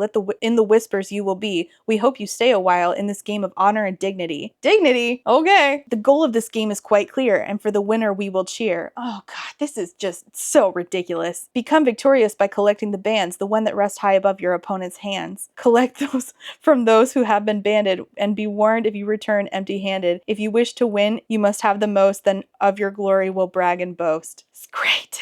We're doing great. So good. So glad that was in rhyme, certainly. Oh, wait, there's more. The end is drawing near with only 6 moons to play. Welcome to the trials, 6th year, and pray to the plague you will stay. Okay, so that's the end of the poem, I guess. The task of stealing as many bands as possible seems fairly simple. That is, if you could survive the forest for a week. But I read between the lines of the poem, they are forcing us to fight one another. What are the rules? Can you kill each other? I don't know. Then he starts to think about what? What do you think he's logically thinking about? Whatever you're thinking, you're wrong, because it's not logical. He's thinking about Peyton again. She's bewildering as much as she is beguiling. That pretty mouth of hers says one thing, but those ocean eyes say another. She's confusing, captivating, and we're completely wrong for each other in all the right ways. I don't want any more alliterations. I don't want any more. I'm full. All full. Thanks. So then Braxton, the brawny, another alliteration, stops by. They get into a fight. He's like, I'm not gonna let you take my armband. Braxton's like, bitch, same. I'm guessing you're here for my band, not a friendly chat. If you offer it to me though, I'll leave. I'll let you get back to your food. There's no need for this to get messy. I wish it didn't have to be this way. They get in a fight. He gets a bad burn, and he slices the band from Braxton. I think he knocks him out. I don't remember. And then he turns to the site. Remember the people who are projecting somehow this onto the screens, and says, hope you enjoyed the show, I say with a mock bow of my head. Dying is not an option, and losing these trials certainly isn't either. I legit don't know why. What happens if he loses? Does his dad just not let him be the enforcer? Does his dad kill him? Is there someone else in the running who's training to be the enforcer? What are the stakes? What are we doing? Peyton's POV, she wakes up, also in the Whispers. I'm annoyed, angry, anxious, and above all, absolutely starving. No more alliteration. I revoke the right. I revoke the right to alliteration. No. I refuse. I rebuke it. In the name of Christ Jesus our Lord, I rebuke thee. Get thee behind me, Satan. No more alliterations. That was 5. 5? Annoyed, angry, anxious, and above all, absolutely starving. 5? Stop. I'm absolutely starving for better writing, and for a plot, and for world building that makes sense, and for better characters. You know what really gets me about this is that Simon Teen could have picked up any book, any self-published book, and there are such good ones. Again, right? And we went with this. We went with this that does not answer basic questions. And readers, I feel like, are owed answers to basic questions, especially if US readers are going to be paying $25 for this. Okay? That means that people outside the US, like let's take Canada, raise that price up. You talk about outside Canada, outside Canada and the US, bump it up even higher. I mean, like a Brazilian reader cracking into this shit and paying tons of reais for it, you deserve better. That's why I'm so mad. That's what I feel like. I feel like you deserve better writing than this. You deserve to have basic questions answered, not these silly juvenile alliterations, these ridiculous cardboard cutout characters. You deserve a better book than priced at US $25 than this, which is doing nothing. I'm so annoyed. And of course, it like explicitly tells us, I look down at my tight cloth pants. How can cloth be tight? This is cloth. I mean, it moves a lot. Like my pants are spandex. That's tight. This is cloth. This is cloth. It's cotton. How is cloth tight? I'm confused. And my even more revealing tank, a skimpy, silky thing that I regret ever putting on, considering it will now be my only shirt for the next week. Wow, I'll take things I didn't need to know about for $500, Alex. I've been trekking through thick foliage since the moment I woke up, face down in the dirt. After blinking awake to a staring woman clad in blinding white, a sight, here to spy on the opponents, here to record this bloody trial. Perfect. I'm sure the rest of Elia is just as confused as I am about this year's trials. Yes, because it was written that way. Not for any good reason. I'm confused, certainly. I shouldn't be, seeing as I'm the reader who paid for this.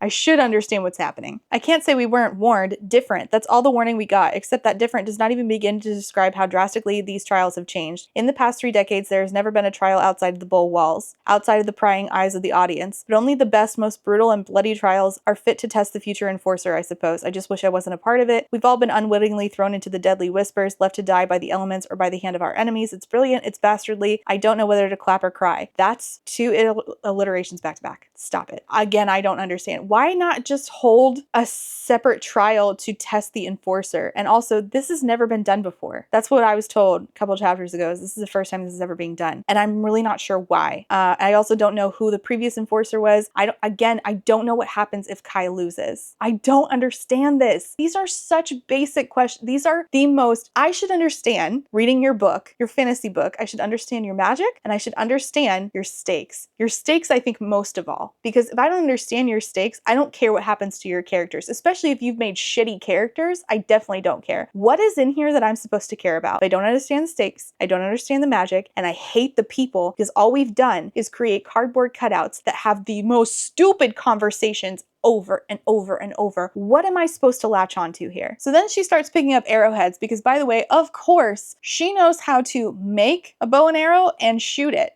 because we needed an opportunity for her to be Katniss Everdeen. Great! Thanks to my father, this was not my first time having to craft an arrow from scratch. Wow, there are a god-awful amount of typos in this version. And my smile grows with the distant memory. Find water, start a fire, eat food, then I'm back to walking, tripping over tree roots, and stumbling over stones. Riveting. Great. It is riveting, isn't it? I'm having a blast. I walk and walk. I'm bored. I'm bored during a bloody trial. Oh my god. Bitch, same. What a fucking coincidence. I did not think I'd have anything in common with this character. So then, all of a sudden, she comes upon Kit, Prince Kit, the nice one, his dead body. Except, no, she doesn't, because it's not real. It's Ace. Ace the ass, if you remember. Remember Bitchy Blair? This is Ace the ass. He is making her see things that aren't real. He makes her see like a younger version of herself, which I'm not really sure how he's doing that. So she is seeing things that are making her super upset, which is, again, also something that happens in the Hunger Games. And then, you know, he's trying to use this to get her band off of her, because the intention is to steal everybody's bands and have the most bands at the end of the week. He like slashes her with a spear, and somehow she's still alive after this. In the next chapter, she stumbles upon Kai, and he's like, "You can't seem to stay away from me, can you, Gray?" And she's like, "Leave or I shoot." And he's like, "Good to see you, Gray." Gray, what happened? Gray! Did you notice that we're saying her name over and over? Me too. I really wish that we could have taken out all the times we said Gray and used that word count to answer some basic questions. Just an idea, just throwing it out there. Him saying Gray like this a million times before before she passes out and hits the ground reminds me of this video game that I absolutely love and adore called Metal Gear, where whenever Snake is about to die, it says, Snake, answer me! Snake! Snake! So good. Shout out to my brother for introducing me to that. She's passing out because she's in a lot of pain, and so he stops calling her darling and gray and says, Peyton, hey, Pay, look at me. Pay, stay with me. And she's like, you've never called me that before. I'm like, wow, great. Another name to go by. Fantastic. He's like, open your eyes, damn it. If you die, I'm gonna kill you. Oh man, if only. In Kai's POV, it says she's too stubborn to die, and I'm too stubborn to let her. Perfect. I bend down to snatch up the canteen, only for my fingers to fold around a small tin box. I step closer to the firelight, casting a glance over my shoulder at a wheezing Peyton. I don't have time for this. A faded green diamond sits on top, and I don't hesitate before ripping open the lid to reveal a small vial of inky liquid. I stare at the miracle in the form of a healing salve created by healers, capital H, themselves, strong enough to mend even the most menacing wounds. I don't know what the extent of that is, but yeah, essentially, he just found a miracle cure.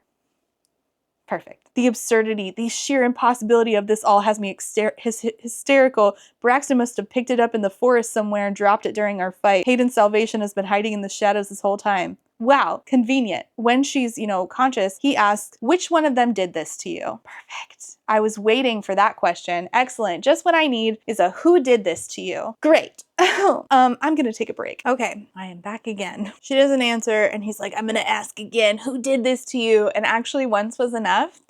Thank you. And she's like, why do you care? And he says, because I don't like my toys being played with. She is going to hate that. Yeah, literally anybody would. She's like, is that what you think I am? Your toy that you can play with? And he says, yes, and quite clearly a fragile one at that. This is going so well. Anyway, he's doing all of this so that he can distract her by pissing her off in order to sew her wound shut. And when she figures that out, she's like, oh, you are just you. And he's like, I'm what? Intelligent, irresistible? Oh, we're doing alliterations again. Cool. And she says, calculating, cocky, and a completely arrogant bastard. More alliterations. I love it. I love it. Yum, yum, yum, yum. I'm eating it up. So then he asks, as you do, normal questions, how long have you lived on the streets? She says, 5 years. I was 13 when my father died, and ever since then I've lived in a pile of garbage Adina generously called the fort. I want to make an Oscar the Grouch reference here. I really do. And he's like, so was it your dad that taught you to fight? And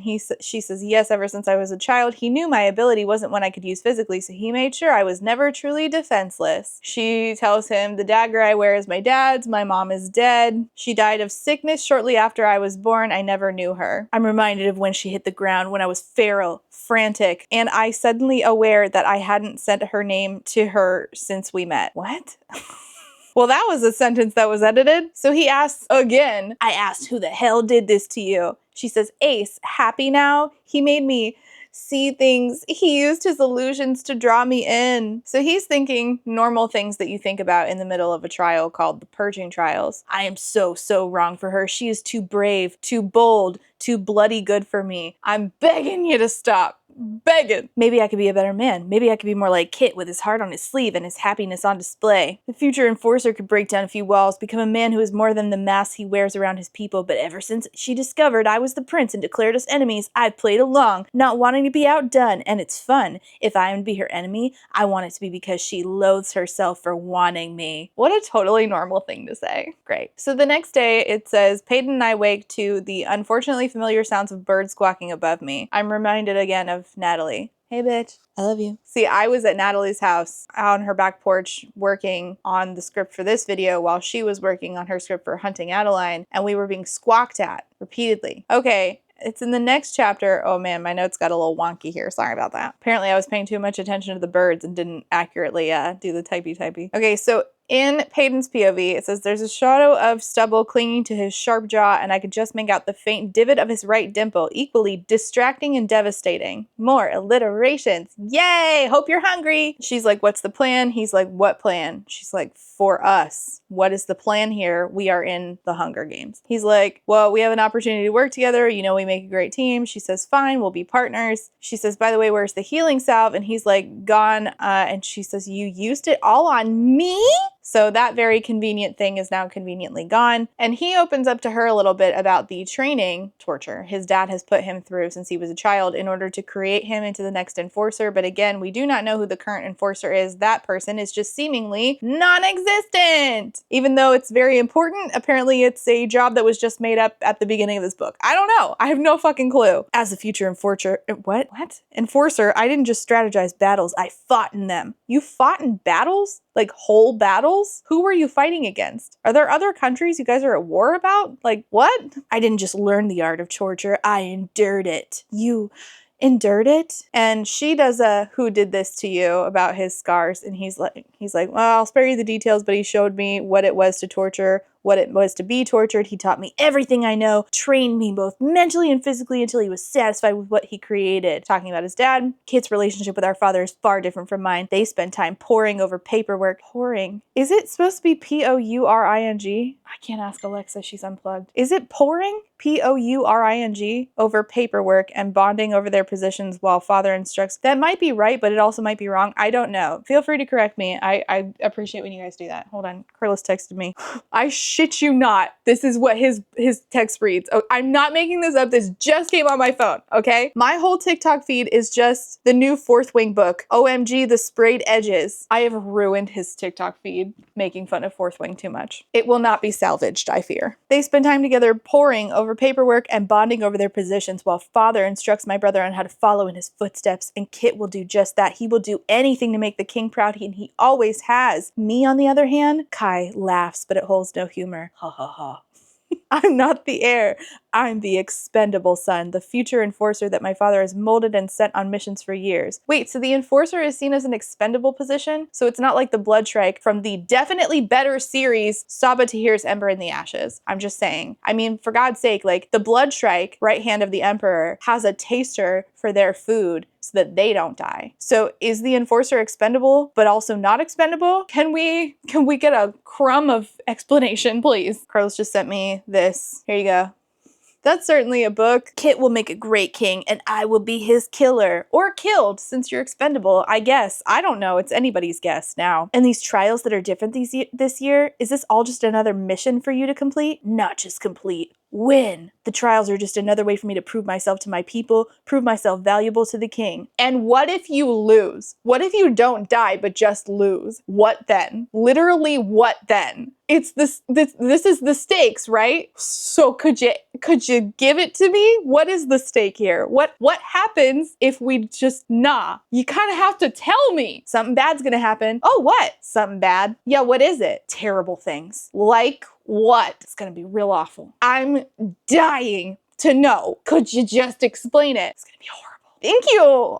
Thank you. And just like she asked Kit what he thinks of his job, she's like, I'll ask him the same question. Your role in life as the future enforcer, what do you think of it? I think that it's my duty. Here's the part where I would love to know what she, a person who is an ordinary, thinks of the role of the enforcer and how it has previously been used. Here's an opportunity to tell us about the current enforcer. Nothing? Okay, it's fine. I wasn't hungry. I never wanted this, never wanted to be what I am today, but monsters are made, not born. But I won't deny what I am, and I'll do what I must for my kingdom, for my king. Then they get attacked by wolves. They fight off the wolves, and she's like, you're right, we do make a great team. And he's like, yeah, except for the fact that you don't listen to orders. And she's like, orders? I'm not one of your soldiers, Kai. And I'm like, wait, does he currently have soldiers? Is that how that works? I don't actually know. He's like, you're right, you aren't. My soldiers don't mean anything to me. They are expendable and easy to replace. Just like you, because you're the future enforcer? Or are we going back on that? I can't keep up. I don't know what the enforcer is. So yes, Gray, you aren't one of my soldiers. Anyways, I guess he just revealed that he gives a shit about her. The wolf took a bite out of him, apparently. Not enough to do damage, unfortunately. I mean, like, permanent. Would be great if it was. Kai's POV says, it's been 3 days since a wolf took a bite out of me. It's been...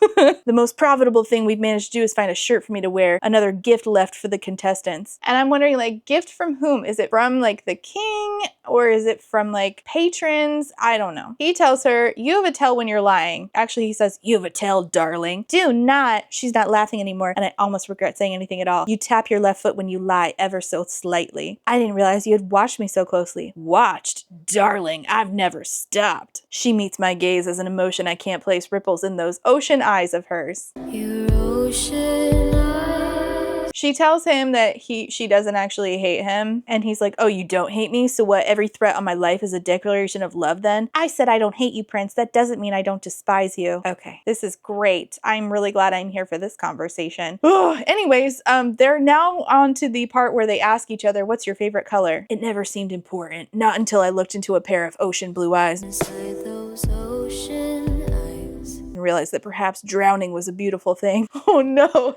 this book is just the other side of the coin from Hunting Adeline, because I know that Natalie was working on her Hunting Adeline video. If it's out already, I'll link it below. I don't think it'll be out yet. And I think there's a line that says, do you know what it feels like to drown? Every book is the same these days. Not you, Ray Bear. Never you. Not until I looked into a pair of sky blue eyes and realized that perhaps falling was a peaceful thing. Not until I looked into a pair of fiery blue eyes and realized that perhaps burning was a painless thing. These are just one right after the other. So her ocean eyes are now also fire and sky. She's got the whole trifecta. Favorite food or dessert? We're in the middle of a trial and you're asking me about my favorite food? And he says it's lemon tarts. And she's like, you're a rich prince who could have any food he wants and you choose lemon tarts? And her favorite is butterscotch. I don't care about any of this because these people do not feel like people to me. And you know what? Let's just go back to An Ember in the Ashes for a minute. Let's just go back to a good book for a second, because I'm currently rereading the entire series, which is Before Air comes out, and I am just having the fucking time of my life, to be honest,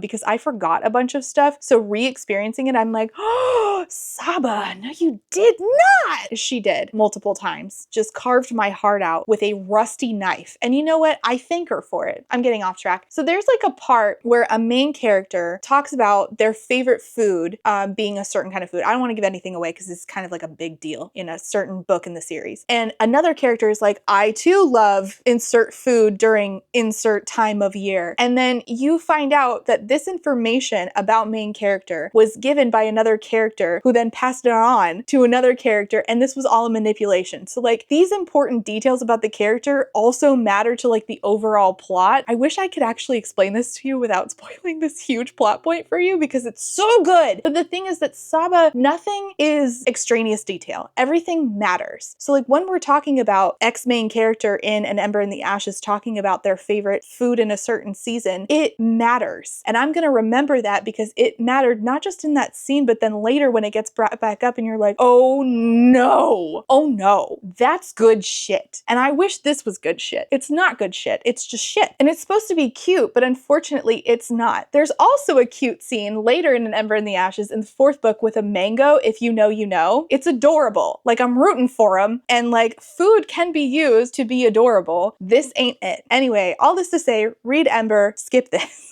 They then go back to talking about his relationship with his dad. I'm more soldier than son, he's more king than father. She asks about his mom and she's like, why did your mom let him do all these things to you? She didn't exactly have a choice in the matter, and becoming the future enforcer is my duty, no matter the methods it takes to get there. And I'm so confused. Like this enforcer thing should be a huge pivotal part of the stakes of this book, and yet it just sort of gets brought up as like a piece of who Kai is supposed to be, but then never gets interwoven into the basic parts of the rest of the story in a way that makes sense. Like, not only how does the enforcer's existence affect people like Peyton, our other main character, but also things like, why isn't the future enforcer not the one training him? Is the past enforcer also like his uncle? Is it the king's younger brother? Is that what we're working with? I don't know. I don't know anything. What is the point of this? We then switch over to Peyton's POV, and they are attacked by Sadie, who wants their armbands. Again, that is the point of this, apparently. Although I don't remember who wins what for getting the goddamn armbands. And Sadie can duplicate herself, so she has like multiple Sadies, which also can be done by Ace, who casts illusions of himself, so he like has basically the same ability. Okay, except his are illusions, whereas hers are like actual duplicates. But I mean, it's the same, like you're dealing with multiple of the same person.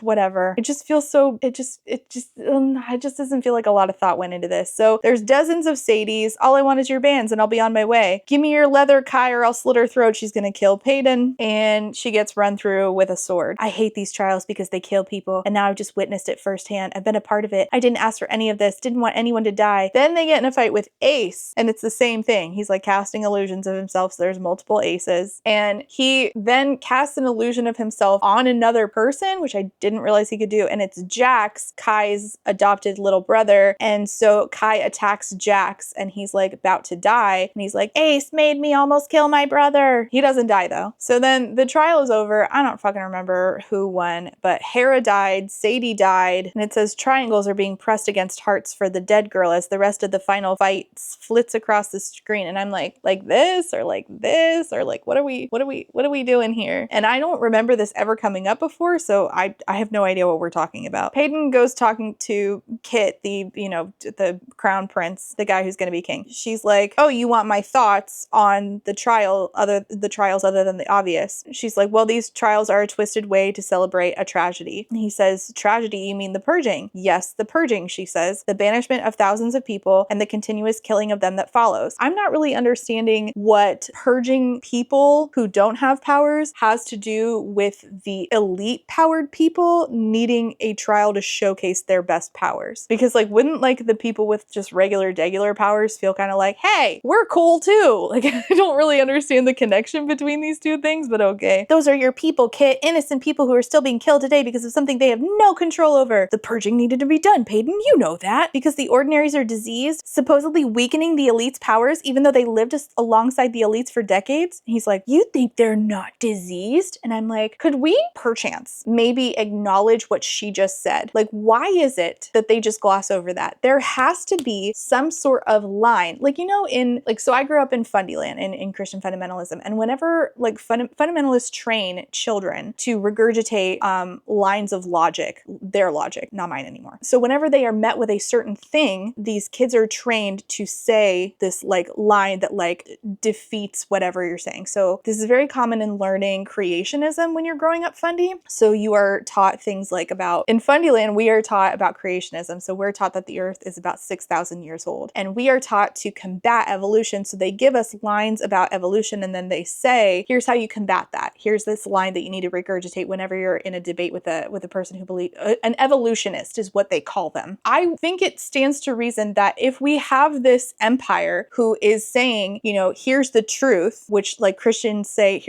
certain Christians say, here's the truth is creationism. Whenever you see anything that combats that idea, you are taught something to reply to it. So it doesn't really stand to reason to me that these people don't literally see with their own eyes the ordinaries living amongst elites and elites not suffering any consequences as a result of this and not having a line to regurgitate or like propaganda. It doesn't make sense. And a really easy way for us to write stakes and lore and better politics would have been to just have that. She's like, don't be an ass and pretend you don't know your kingdom. Have you seen the slums, seen the segregation, the starving citizens? You're starving citizens. Would you even listen to me if I tried to enlighten you, tried to tell you to make a change? And he's like, well, if I listen to you, will you look at me? And I'm like, not this. Oh, Lord. Look at me, Peyton, please. Peyton, stab him in the throat. He's an imperialist. Peyton, don't do it. So they're walking around. She sees a fountain and she's like, here's an example. You have this fountain and it's full of shillings. This money could feed dozens of illions in the slums for weeks, months even, and yet here it sits, wasting away for people's wishes. And he's like, you're right. I'll have to see about having it removed and distributed. And like, sure, that makes sense. But again, there has to be stuff that is relative to what is happening at the castle with like people like the enforcer that affects her on a daily basis. There has to be, it only stands to reason. And then they get in a water splash fight. Yay! But it says,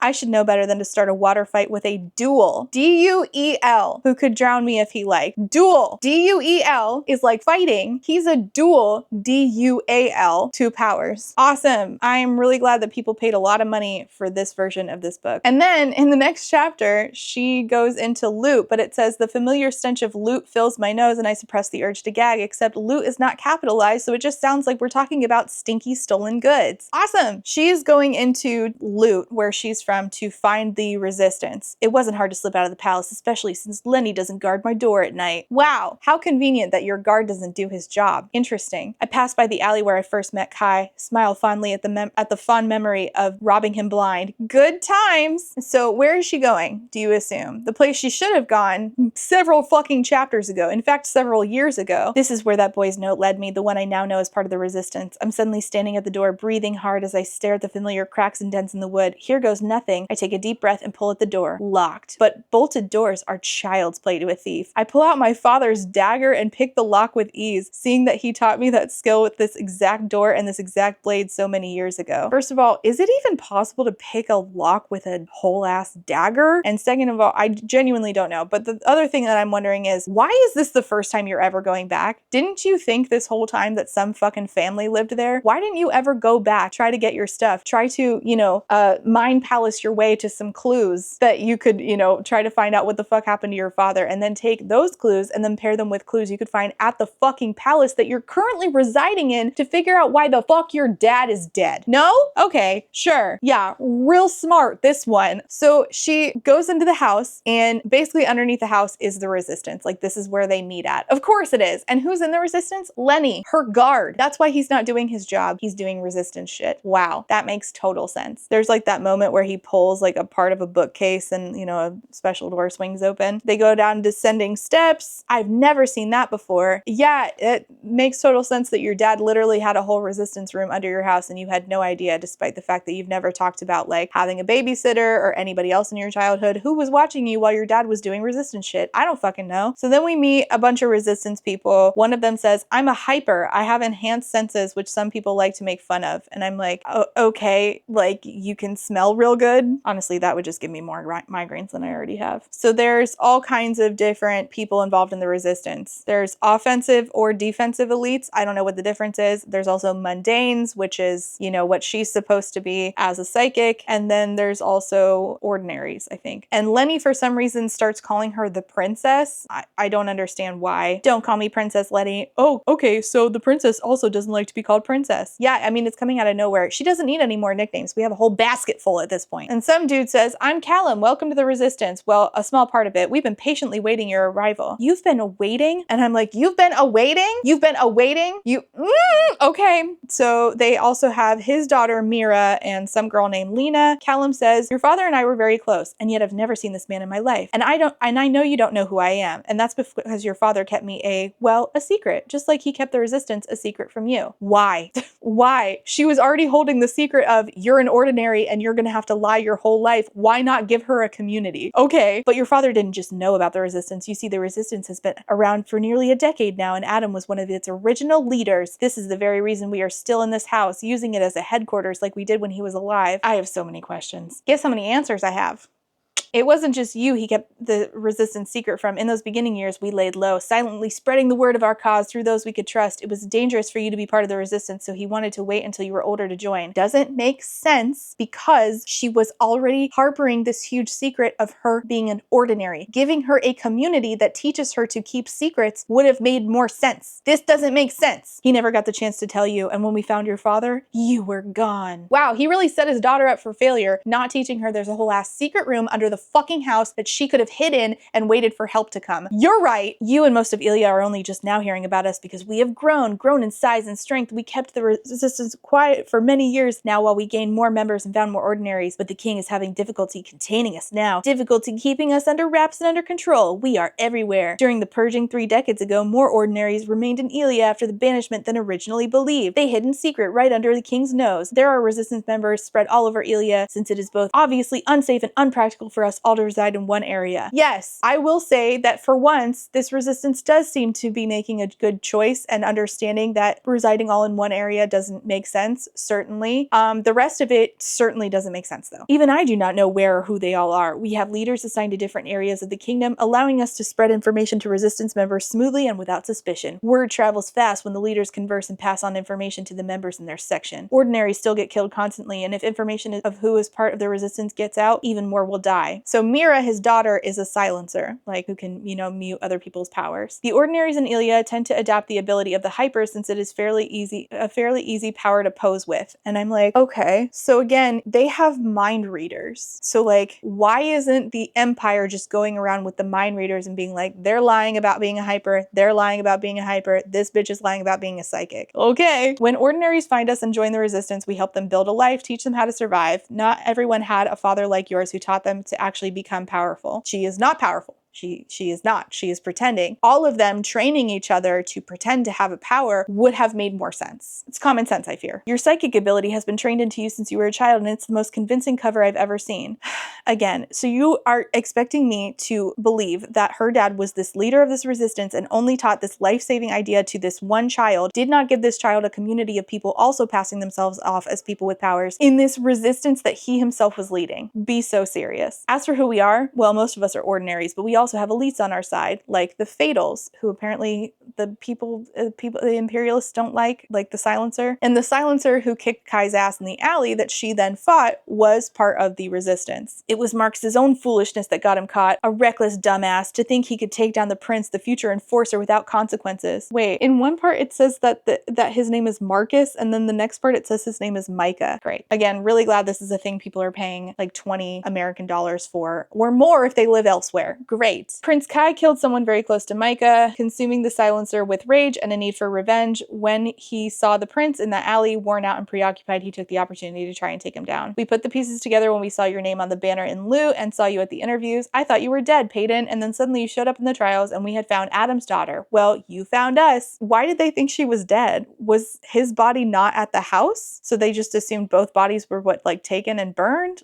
How did they come to this conclusion? And also, I don't understand, what was the plan? If you're in the resistance, you must have a plan. You didn't introduce your daughter to the resistance. Okay, let's say I swallow that. All right, you have to have a plan for what happens if something goes wrong. Somebody has to come get Peyton. Peyton was trained for everything except if her resistance dad gets killed. So her dad just set her up for success in teeny tiny little pockets of life and then failure in others randomly. Why? Who would have thought that Adam Gray's daughter, the kid of a resistance leader, would be the one to rob me blind and find that note, says the guy who had the literal note in his pocket with her own address on it. Yes, who'd have thought? How convenient. That note that led you right to us and right back to your own home. Yeah, yep, the note with the address on it to a house formerly lived in by a resistance leader who was killed in that house by the king himself. That's still somehow empty. The resistance is still running around with that address in their pockets for any thief to steal, not even in code. God forbid this dude gets arrested.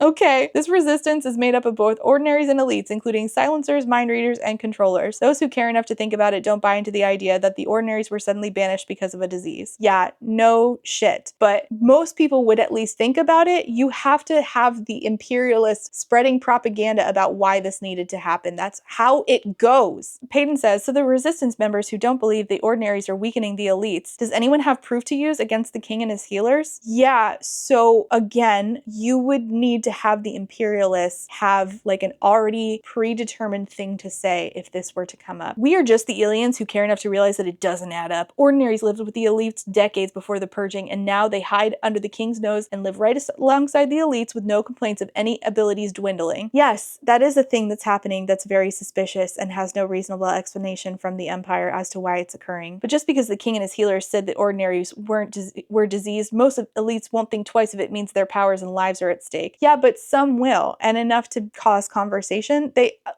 bare minimum, the empire would have to have a reason for anybody who, you have to. It's just common sense. We want justice. We want the truth to be told. We want ordinaries and the fatals to live in peace with the rest of the elites once more. I realized it then, how badly I want to be a part of this, how badly I want to help and make a difference. I think I've been waiting all my life to find such a purpose. Yeah, shame that your dad left you out of it for no fucking reason. What about the ball? Why attack at the ball? Our attack was as much of a surprise to us as it was to the guests. The ball was a perfect cover. Sneak in a small group to search the castle, using the festivity as a distraction. And well, let's just say they got caught. I won't bore you with the details, but a guard found me in a back hallway during my search and thought it was rather suspicious that a serving boy was so far from the festivities. So when he asked prying questions, naturally, I lied my ass off. Only after he dragged me back to the ballroom did I discover he was a bluff who could sense each of my lies. So now you have not only mind readers, but bluffs who can sense lies. So that means that they could just send out any bluff to see if an ordinary is lying about being an ordinary, right? Ugh! And wow, what incredible luck that this dude didn't have his whole ass pockets full of the address where the resistant hides out. How fortuitous. Wouldn't they make it mandatory that bluffs would be sent out to interview everybody? Everybody has to get interviewed by a bluff to see if they're an ordinary or not? Isn't that just common sense? We were equipped with low damage bombs, knives, and suicide capsules, though we weren't planning on having to use any of it. An Imperial was the first to set off one of our bombs, not not knowing what it was, and that's when the ballroom broke out into chaos. So the whole explosion, people dying at the ball, was not the resistance fault. Elites started fighting us. All we could do was to try to fight our way out. In the end, we all used the bombs while all those who were caught used the suicide capsules. So great. Our secrets are too valuable to lose. Then why are you writing them on slips of paper that could be picked up by any buffoon? Oh my God. They were too loyal to divulge them. They knew they would lose their lives anyway. We weren't intending for the kingdom to learn of the resistance that night or in that way, but it seems fate had other arrangements. Sadly, sometimes it takes martyrs to show people that there is something worth fighting for. I hate the way this is writing about resistance movements, to be honest. It just really shows like a lack of care and understanding. So they ask her, hey, we would really like you to figure out where this secret passage is that's underneath the bowl where the final trial is going to be held. And a person that might know who it is Prince Kai, or what? No, Prince Kit, the nice one. So you should try to swindle that information out of him. The plan is the majority of us will finally all gather together and we'll show the people of Ilia who we are and what we have to say, show them that we are not a threat while also reminding them of who they have been killing for decades. The king is going to have to either admit his lies about the ordinaries or simply give us our freedom, and you are going to help us do it. This is a terrible plan. Y'all have been together for 10 years and this is the best you can fucking do? Good God. And also, Callum himself is a mind reader. If there's mind readers, couldn't the mind readers just say, hey, the resistance is not lying, or the king is? Okay, like if these things exist, you have to answer the basic questions about them for why they're not being used in very obvious and basic ways. You have to answer those questions because the reader's going to have them. Back in Kai's POV, he says he's been trying to get information out of that silencer, Micah or Marcus, who's in the basement still, and getting nothing out of him. He's probably going to have to kill him soon. He's been spending time with his father's silencer in order to like hone that power. Interesting, you spend time with your father's silencer, but you do not spend time with the current enforcer. Again, who is that? And then of course what happens is him and Peyton have a verbal sparring match, as they do again and again and again, and then things start to heat up slowly, so damn slowly. She lets her fingers slide over my skin, heavier than before. A single touch has never made me feel so on fire. You're a cruel little thing, you know that? My voice is deep, desperate. Rhysand, is that you? And she like moves away and he's like, don't play with me like that.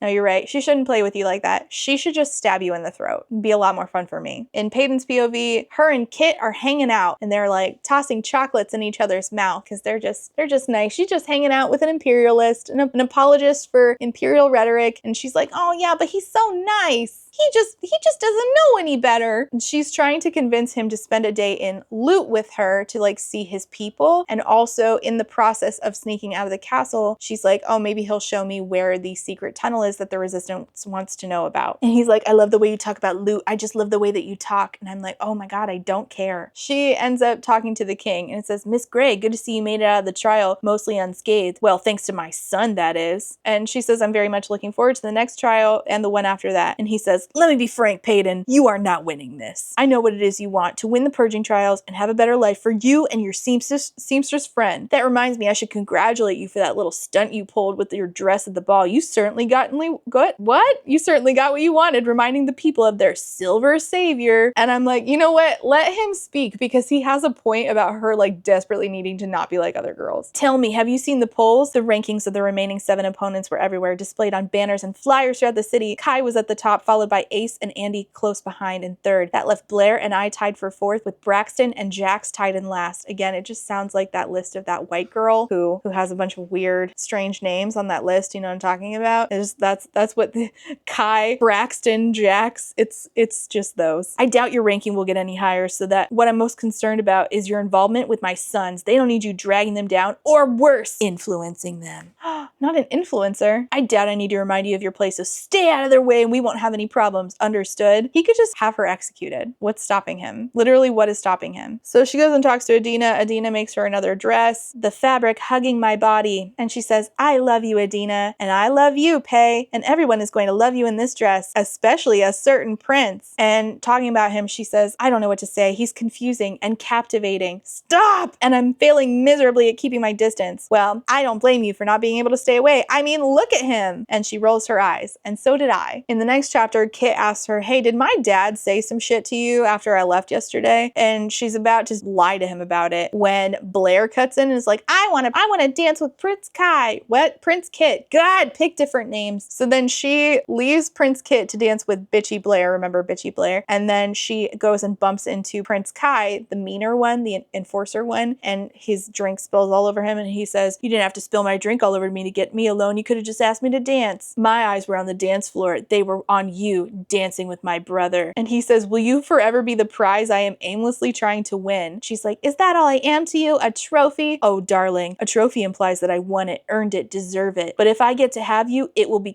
because you let me. It's just the ramblings of a drunk man, that's all. So then his mom shows up and says, Malachi, did I mention his name is Malachi? Natalie calls him Malachi. It's cute. Do share her with the other gentlemen, won't you? Your name is Malachi? Yes, well, I've also been called devilishly handsome, devastatingly powerful, and more recently a cocky bastard. And also boring. That was me. I called him boring. I didn't do it in an alliteration, but I definitely did it. Dimples. Those damn dimples. Yes, those damn dimples. His caring and charming side, the little things that make up him, his hands that are on me. I hate it. I hate it. I hate it. Oh, I forgot. We're gonna have a random panic attack. Not me, the main character. Out of nowhere. His arm tightens ever so slightly around me, ever so protectively. I hate it. I hate it. I hate it. I feel so confined, so trapped, body locking, heart leaping, mind laughing at how weak I am. Suddenly I'm that little helpless girl again, the one with the dead dad and the murdered dreams. I'm having a panic attack. And I'm like, since when?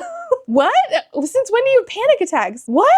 And I thought this would like come up more, like there would be a trial based around like her fear. No. I don't know where the claustrophobia came from, but suddenly she's claustrophobic. And she says, claustrophobic. My dress shifts. I look down and nearly gasp at the gaping fabric that was once stretched tight across my chest. The waist is loose and no longer cinched to fit my figure. The whole dress is about to fall off me. As much as I like that dress on you, I figured it would look just as good with the laces undone. So you could breathe, of course. So I want you to remember that we already did this. We already did him having to tear her dress. I guess we just liked it so much the first time we needed it again. Yay! You ever eat the same thing over and over until you get sick of it? Oh, me too. Lenny, her guard that is somehow passing himself off as not a resistance member yet not doing his job, says, did you get any information from your prince yet? Perhaps about a certain tunnel? And she says no. They go into the next trial. They basically just have to fight each other. I don't understand like why this is a trial. This is so random. They have to fight each other and it's literally just fighting. Like, oh, and this time we're just going to fight outside. I don't know. And of course, who does Peyton get to fight? Bitchy Blair. There's suddenly a very, very negative presence here. It's blocking me. And she loses the match, but she like breaks Blair's nose, which is really embarrassing for Blair, and Blair takes that really personally. Back in Kai's POV, in the next trial, I woke up on the edge of a mountain. Plummet Mountain. You know what I feel like? I feel like these names, I feel like we are playing a game of Clue. It was Professor Plum in the library with the candlestick. Like, I can't. I only know this because I've been here before with Father, casually conquering more fears and such, but I'm not alone. Andy's there, Blair's there, they're separated into two groups. Andy is annoyed with Blair and says, once a bitch, always a bitch, I suppose. I would keep your mouth shut if I were you, or you might just find a pine cone lodged in your throat. You're only proving my point, Andy sings songs. Great. I'm so glad I'm here for girl on girl hate. In Peyton's POV, she's stuck with Jax and Ace. Well, this is awkward, says Ace. The three of us being paired together to be a team. It's not awkward. It's intentional. Everything the king does is deliberate, twisted. Then why didn't he just kill you off? He doesn't want you there. He thinks you're bad for his kids. Why doesn't he just kill you off? I don't understand any of this. And then Jax tells her, hey, you can't kill Ace. And I'm like, why? Why the fuck not? What are the rules again? Are there any? I don't know. Why can't she kill him? I don't know. It's anybody's guess. Back in Kai's POV, Andy got hurt and he's having to carry her up this mountain. And he says, when we make it out of here, I'll make sticky buns myself to fatten you up. I don't know what this book's obsession with sticky buns is. It keeps coming up randomly. Honestly, it's starting to make me hate sticky buns. The Sights are watching as they're scrambling up this fucking mountain. And then there's an announcement when they get to the top that says, we are glad you learned to work as one, but oh, this trial is not done. The rules of this game have changed a bit, so the first to capture the flag will win it. Great. says, there can only be one winner among you. The question is who? You should know by now that there's always a catch, always a price. My own father taught me that. Wow, I wish that we saw that. Actually, I wish that we had saw him being trained these things by the current enforcer. That's what I wish. Which would make sense if it was his uncle, the younger brother. Like, again, we could have done things that make sense, and then we didn't. And then they all just like turn on each other, and it says chaos. Great. In Peyton's POV, it says, her father's words echo in her head. Never forget that your wit is a weapon to be wielded if only your mind is as sharp as your blade. This is the same dad that just didn't forewarn her about the resistance and the possibility that he could get literally skewered by the king himself. Okay? Sure. Ace says to her, such a shame that the pretty ones are always bitches. Such a shame, such a waste. She says, such a shame I don't have my knife to carve out your black heart. Riveting. So he tries to use an illusion of her against her again, and it says, you think you can use myself against me again? My laugh is humorless. Fool me once, shame on me. Fool me twice. Well, you won't get a chance to do that now, will you? Great. She's about to kill him. She says goodbye and everything, and then realizes that near her is Kai. And she's like, I would kill you, but you're not mine to kill. And so Kai kills him, and he says, go win this damn thing. I turn towards the flag. My boots scrape against the rocks beneath my feet as I stride towards that seemingly insignificant piece of cloth. I don't need to turn around to know that Kai has begun his work on Ace. So I assumed that the king would be really angry at Kai for prioritizing his personal feelings, because he's killing Ace because Ace almost made him kill his adopted brother Jax, who again was not adopted by the king. I thought it was going to be this whole to-do that now Kai is becoming, like, according to the king, too soft. Like, you let that bitch win when you prioritized your personal feelings about, your adopted brother who I don't care about. And we just didn't ever do that. Okay. Like, the most basic thing that I thought was going to happen also did not happen.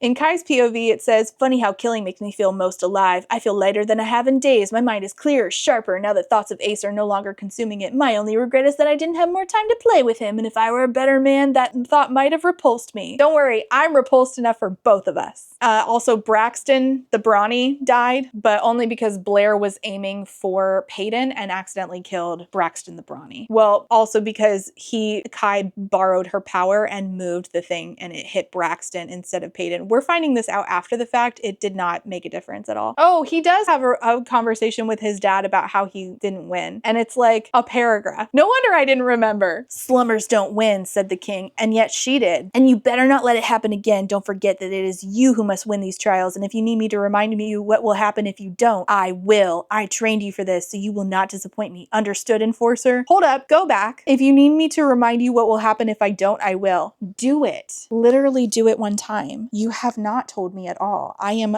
dying to know what the fuck happens if he doesn't win. Literally, what are the stakes? And Kit was like, what the hell was that? And Kai says, that was one of the more civil conversations we've had, and you know it. Look, I know your relationship with father is difficult. I get it. After all the training he put you through and the expectations he has for you, believe me, I get why you two have so much trouble getting along. But everything he does is for the best. You might think differently if he had cut you open as a boy and watched you try to stitch the wound. Or maybe after being forced to face your worst fears over and over and over again, you would realize that not everything he does is for the best. He made me a murderer, molded me into a monster, but that was for the best, right? That was for your benefit, so you can use me when you're king just like he has. I think you'll make a great king, Kit, and I'll proudly serve you, but you need to learn to think on your own, because one day father won't be there to do it for you, so I suggest you start figuring out what you think is for the best. And I'm like, wait, when are we gonna do the thing where he's like, my brother will be a better king, and also as enforcer, I can guide him better than father can? Are we just not? Okay, sure. Back in Peyton's POV, she's talking to him about his relationship with his dad, and she says, how do you not hate him? And he says, because he made me strong. And then they play thumb war. 1, 2, 3, 4. I declare a thumb war. They do that.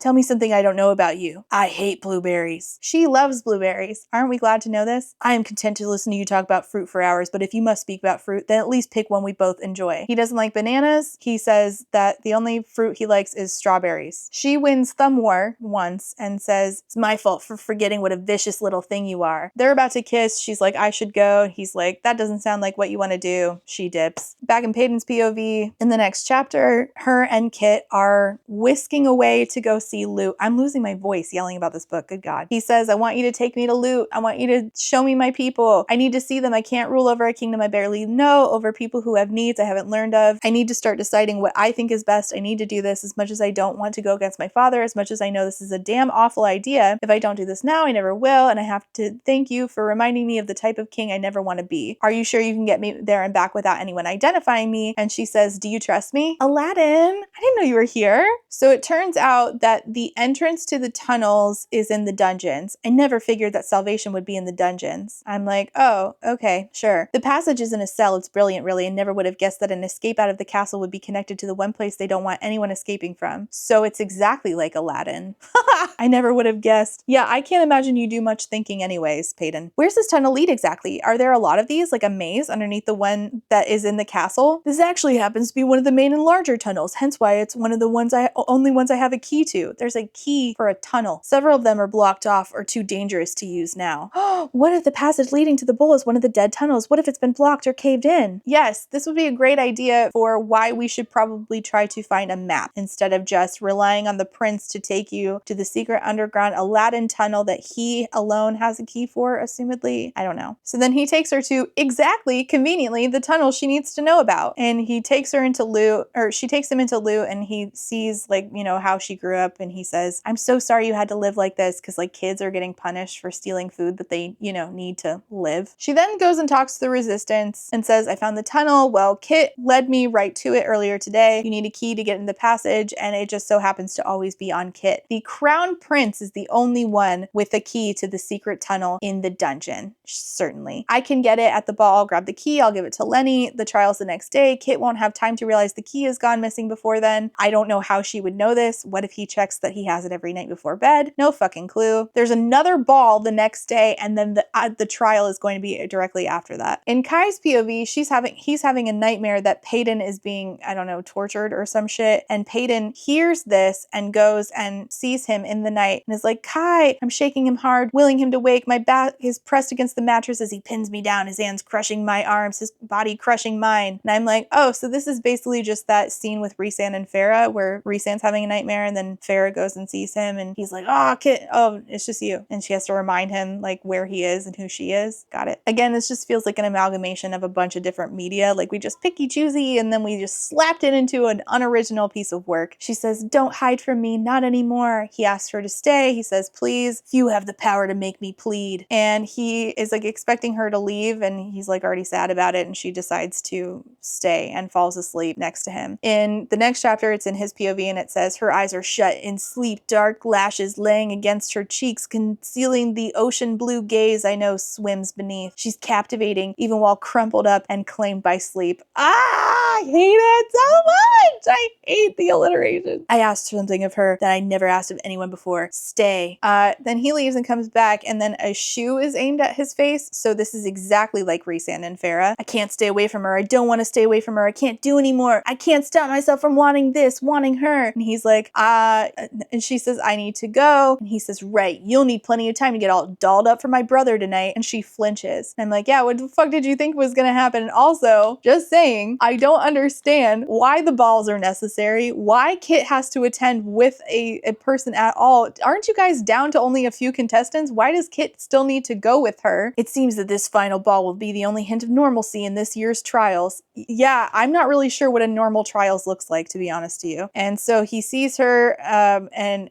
she's in her next dress. My eyes trail up her bare legs, exposed through the slits traveling up both sides of the dress and ending high up on her thighs. So it's like that Angelina Jolie dress from that one year. And there, strapped and displayed for all to see, is her silver dagger, its swirled handle matching her attire. Everything beautiful, everything bold, everything breathtaking. That is what I feel in her gaze. Oh, she's a vision, a nightmare, a dream, a grim reaper clad in black. What? Clad in black, come to steal my soul and my heart. I've never seen anything so beautiful, so bold, so blatantly wrong for me. You just did beautiful and bold like 6 lines ago. Stop it. She is a devil. She is a deity. She is a man's downfall in human form. She is my downfall. Then her eyes drift to Kit. The connection snaps because beasts don't get the beauty. Wow, that was really something. In Peyton's POV, it says, first she's dancing with Kit, then she's she's dancing with Kai. I think you're avoiding dancing with me because you can't handle being so close. And she's thinking, I definitely want this and I definitely shouldn't. He says, why do you push me away? He doesn't even know who I am, what I truly am. And if he did, he would kill me because that is what the enforcer would do. So she leaves the ball to get fresh air, and some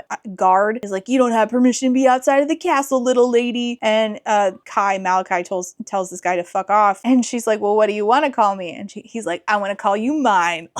No, I hate him so much. I know you feel it too. She's like, feel what? Pay, when I look at you, I'm devastated. I'm drowning. I'm dying to catch my breath. Stop! Stop it! Look at me and tell me you don't feel the same. And then she says, I don't feel the same, Kai.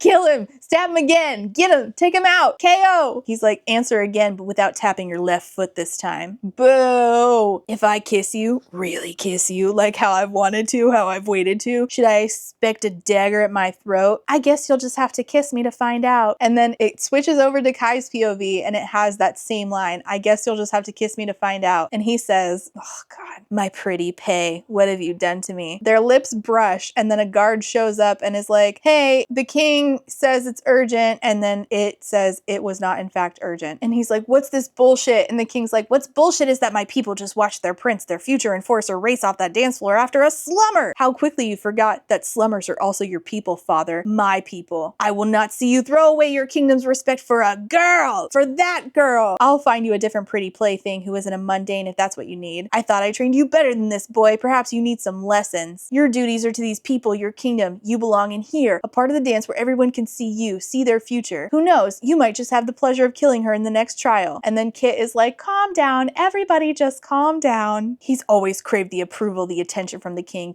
Kit loves to be loved, and even he feels a lack of that when it comes to our father, despite they have a far better relationship. And I'm like, yes, we have reiterated this several times. I would beg of you to stop now. So the bowl, where apparently they have the trials, I don't know, I'm very confused. They are at it in the next chapter, and the final trial is a maze. Gee, where have I seen this before? Where a bunch of plant maze is being used, and also it's a magical plant maze, and you have to get to the middle of it and do a thing, and somebody dies. Where have I seen that before? That's super familiar. Welcome, young elites, to your final trial. Not the Young Elites by Marie Lu. Welcome, young elites, to your final trial. Wait, she's not an elite. She's a mundane. What the fuck? Though you've made it this far, the king says, there can only be one winner. The hedges like twist in new directions, alter the path, create new ones, you know, like the one in Harry Potter. Not only do you have to be the first contestant to reach the middle, but you also must kill the person that awaits you there. The person there is deserving of this punishment. They have committed crimes against the kingdom and will pay for them with their life. In Peyton's POV, it says, this maze is the work of blooms, the work of elites. My claustrophobia has me feeling like the hedges are pressing in on me. I slow to a stop. They are pressing in on me. So it's exactly like the Harry Potter thing. But the claustrophobia thing, this is the last time it's going to get brought up. In Kai's POV, he comes upon Andy, his cousin. Remember when she called him his half-cousin? I'm still fucking confused about that. He comes across Andy, and Andy is in animal form, but she's been in animal form allegedly too long and she's stuck. I don't know. So then he gets into animal form and fights with her, but then he starts to like lose it very quickly. I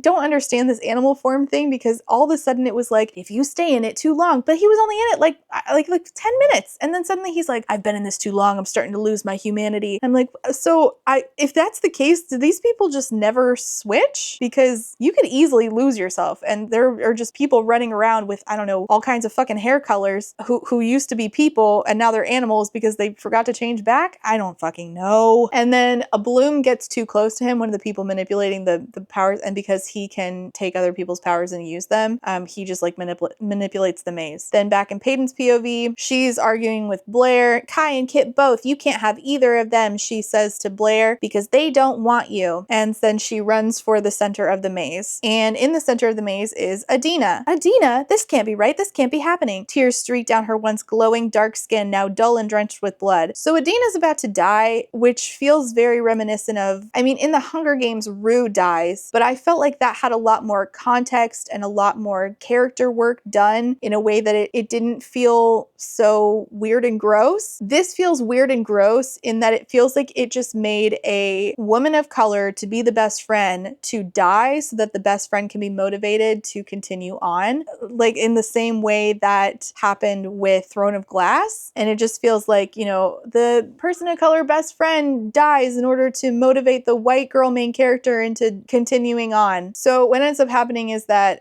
Blair ends up running her through with like gnarled wood that she, you know, mind manipulated, and she kills Adina. And while dying, Adina is talking about a dress that she made for Peyton and saying, promise me you'll wear it. Not the dress, a vest. The green one with the pockets. The stitching took me ages and I'd hate for all my hard work to go to waste. I promise, A, I'll wear it every day for you. Please don't leave me, A. You're all I have left. This is not a goodbye, only a good way to say bye until I see you next. Remembering those words as the same ones she had said to me before I left Loot. She's only here because of my forgetfulness, my selfishness. I brought her here after I had forgotten about her. I brought her to her death. Being aware that you're shitty just does not make it any better for me. I needed to know that I will never forget you, A. Not in this lifetime or the next, but you did. You already did it. She takes her final breath, leaving me shaking, leaving me screaming, leaving me sobbing. We're doing more alliterations. Then in Kai's POV, more alliterations. He sees her experiencing this and it says, utter anguish, utter agony, utterly alone. I hear the shout of a panting Imperial nearby. The tunnels! They came through the tunnels! So they're now being attacked by the resistance. Well, not attacked, but they're like being infiltrated with the resistance. Back in Peyton's POV, it just says, please, please, please, which I've listened to too much Sabrina Carpenter lately. Her sewing hands, her talented fingers, broken, they broke her. Blair, I'm going to kill her. The king has killed the only family I've ever known, first my father and now Adina. Then she hears the guy say, the tunnels, they came through the tunnels. And she locks eyes with Kit, who realizes, wait, if they came through the tunnels, then the only person I told about the tunnels recently was her, so it must be that she did this. He holds my gaze, looking so hurt, so horrified, so full of hatred. He is cold. He is calloused. He is like this because of me. He is his father. And the silencers are there with the resistance, and they're smothering everybody's powers, and it says that they are grimacing with the pain of their powers being silenced, smothered, subdued. We're doing a lot of iterations back to back. It's really getting tiresome. So the resistance is like, we are the ordinaries and the fatals. We are the resistance. We come out of the darkness to show you who we are, what we want to change. This could all be over. No more death, no more fighting. We're everywhere. We are not extinct from this kingdom despite what your king has you believe. We have never stopped growing, never stopped fighting against the injustices that the purging brought, and we have gathered here today. We can peacefully come together or we cannot. I would think the lives of your only heirs would be enough to persuade you to set your pride aside and reunite all of Ilia's people together. And she realizes, oh, they're going to kill the princes if the king does not relent. They are gambling with the future of Ilia, gambling with lives. They didn't tell me that. Yeah, you don't know these people. You just agreed to work with them, barely knowing them. Threatening the prince's lives will only lead to the people's anger being directed at us and at our cause. It's harmful, not helpful. So Kai overpowers the silencer that's silencing his power, and then he uses Kit's powers, his dual, D-U-A-L, by the way, dual powers, erupts into flame. And he, in his POV, is saying, so I know that the silencers are not affecting her, which of course not. I mean, what does she have to psychic right now? But why is no member of the resistance touching her, guarding her, or getting close to her? Yeah, that was really stupid of the resistance not to say, hey, make sure we put a guy on Peyton and don't actively avoid the girl who was working undercover for us. Sure, okay. Back in Peyton's POV, we weren't expecting to fight. We weren't prepared to fight or to lose. Now the future king knows what I've done. Blair is lucky I can't seem to find her. Oh, but I will, and I'll enjoy killing her. She's upset about Adina. I want to fight with the resistance, with my people. And then she's like, oh, I need to go. I need to go get that vest that Adina made for me. I promised. And she's like, I'll wear it every day for you. So then she ends up in a fight with the fucking king. Ow! Oh, hurts like the dickens! Well? Peyton Gray, or should I call you a resistance member, an ordinary, a betrayer? Oh, don't look so shocked that I figured it out. I knew this was coming. You wheedled your way into my naive son's head, his heart, and got what you needed for your little resistance. And as for knowing you're an ordinary, well, I've known for quite some time now. Not to mention that I knew who your father was, what he was a part of. I knew many things about him before his unfortunate end. Stabbed through the chest, was it? And what should I call you? King or coward? Liar or murderer? All would be appropriate, don't you think? You killed her! Who? Your little little friend? You killed her. I warned you about the trials. I warned you to stay away from my sons. You've made my kingdom look weak. You've made my heirs look weak. You had Kai helping you in the trials, running after you during a ball. You had the future king wrapped around your finger, spilling every secret and bit of information you needed. You are the murderer, Peyton. Oh man, I'm really starting to lose my voice. You forget what you are, slummer. An ordinary doomed to die. You are nothing. Then why didn't you kill me? If you knew what I was then, why not kill me like you have with every other ordinary? Because I needed you alive. But now you are no use to me since the trials didn't kill you. I get the pleasure of doing that myself. Why did he need her alive? I don't know. Can you read what I'm gonna do next with that psychic ability of yours? Ouch. I do what he mockingly suggested. I read him. He's holding the sword with his right hand, but he has two sheaths at his side, telling me he has another weapon at one point and can fight left-handed as well. You killed him! You killed my father! He laughs, but I hear the tremor in it. He was worried. He hates that I, a slummer, an ordinary, a no one, just left my mark on him. She cut him. Oh, I'm going to do far more than leave a scar. Yes, well, a friend told me of his intentions and the resistance he was a part of, so I did what I had to do. Don't worry, Peyton. I didn't just kill your father simply due to some gossip. Though I've killed men for less, I killed him to ensure my elite society remained. Oh good, a mustache twirly villain. Just what I was hoping for. Admit it! You lied to create your elite society. There is no disease spread by ordinaries. Don't weaken the elite, and we don't weaken their elites, the elites or their powers. I did what was necessary, and you have no proof. He's like, oh, you think I'm a monster? Maybe. The most powerful king Elia has ever had? Most definitely. No city is like Elia. No people like my elites. And I intend to keep it that way. So Elia is just a city and not a country? Oh, this is news to me. Ordinaries are a weak excuse for life, an embarrassment. They should have died with the plague, but instead they plague us. I planned this day for a long time, waiting until I could rid myself of the resistance, and I suppose I have you to thank for their downfall. It's survival of the fittest, and the fittest are the elites. So then he carves an O into the skin above her heart. Something to remember me by in the afterlife. And then he says he's gonna stab her through the chest like father, like daughter. And then he says, don't you want to know who it was that killed your father, Peyton? And she says, I saw you drive the sword through his chest. It was you. He says, but it wasn't. But you just said it was. You just said it was. It was the first mission I sent him on, and I think the boy may have even cried after. Look how far he's come. Look how well I've trained him. Now he kills at my command. So it was actually Kai who killed her dad. Somehow, Peyton, 5 years ago, mistook a, let's say 5 years, he's 20, so she mistook a 15-year-old boy for a grown-ass man. Okay, so then she stabs him multiple times, says, this is for my father, and then another one, this is for Adina, stab, and this is for me, you son of a bitch. And I'm like, haven't I seen this in a different piece of media before, but I literally cannot remember which one. It's for Dimitri. This is for my family. And this is for you.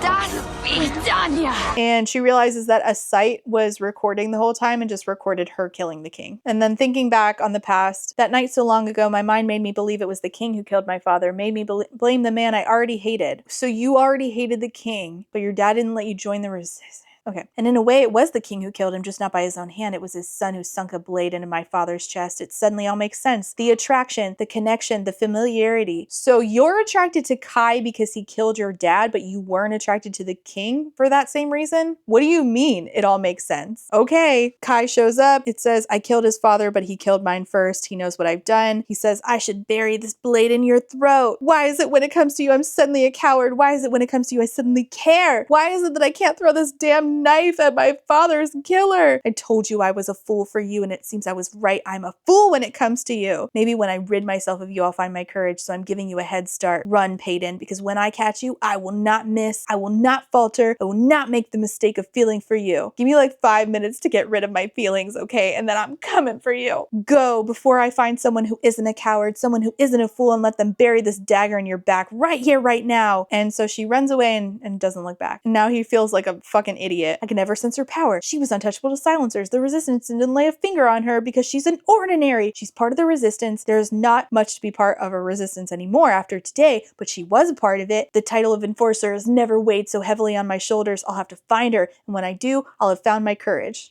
Back up a moment. He didn't win. So what were the stakes again? He didn't win the trials. So now what? His dad's dead, sure. But what would have happened if his dad had stayed alive because he didn't win? They said very specifically that these trials were different this time around because they were testing the future enforcer. He didn't win. So now what? In Peyton's POV, I trace the jagged lines that form a single letter O, the single letter that will forever scar, marring it with the memory of him and who I am. O for ordinary. In the epilogue, 3 days later, it's in Kit's POV. It's It's been 3 days since I saw my father lying dead in the mud. 3 days since I slept. 3 days since I could close my eyes without seeing his bloody body. 3 days since the resistance attacked at the final trial. 3 days since the girl I trusted, the girl I grew to want, became a murderer and a betrayer. 3 days since I became king. Oh, wow. That's a lot of threes. My only true parent dead. The parent I've been trying to please, make proud my entire life. So he says, Kai, my brother, my enforcer, come here. Come to me. Hold my hand. Kind Kit has changed. Grief is a bitch.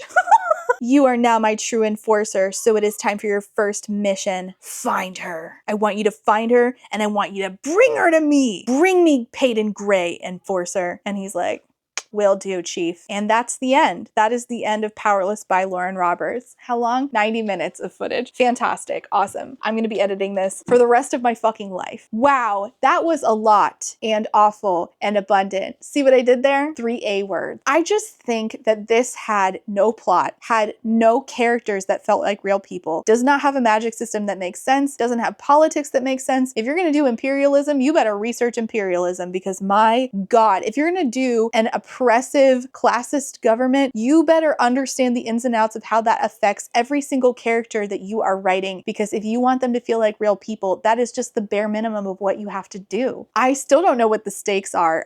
I have so many questions. Like, okay, so a little birdie told the king to kill her dad. Why did her dad send a child?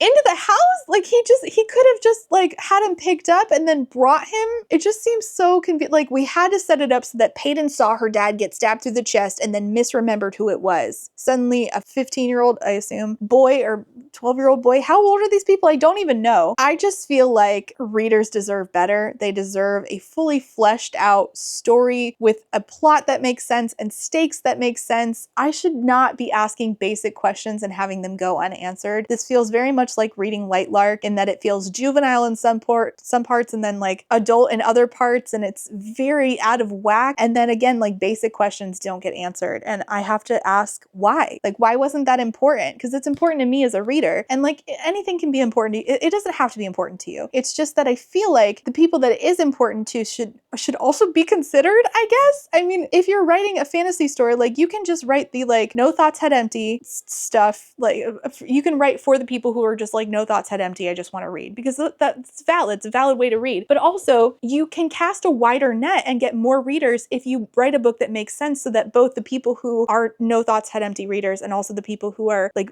looking for a very immersive experience where like basic questions are answered can also enjoy. ¿Por qué no los dos? Like, I don't understand.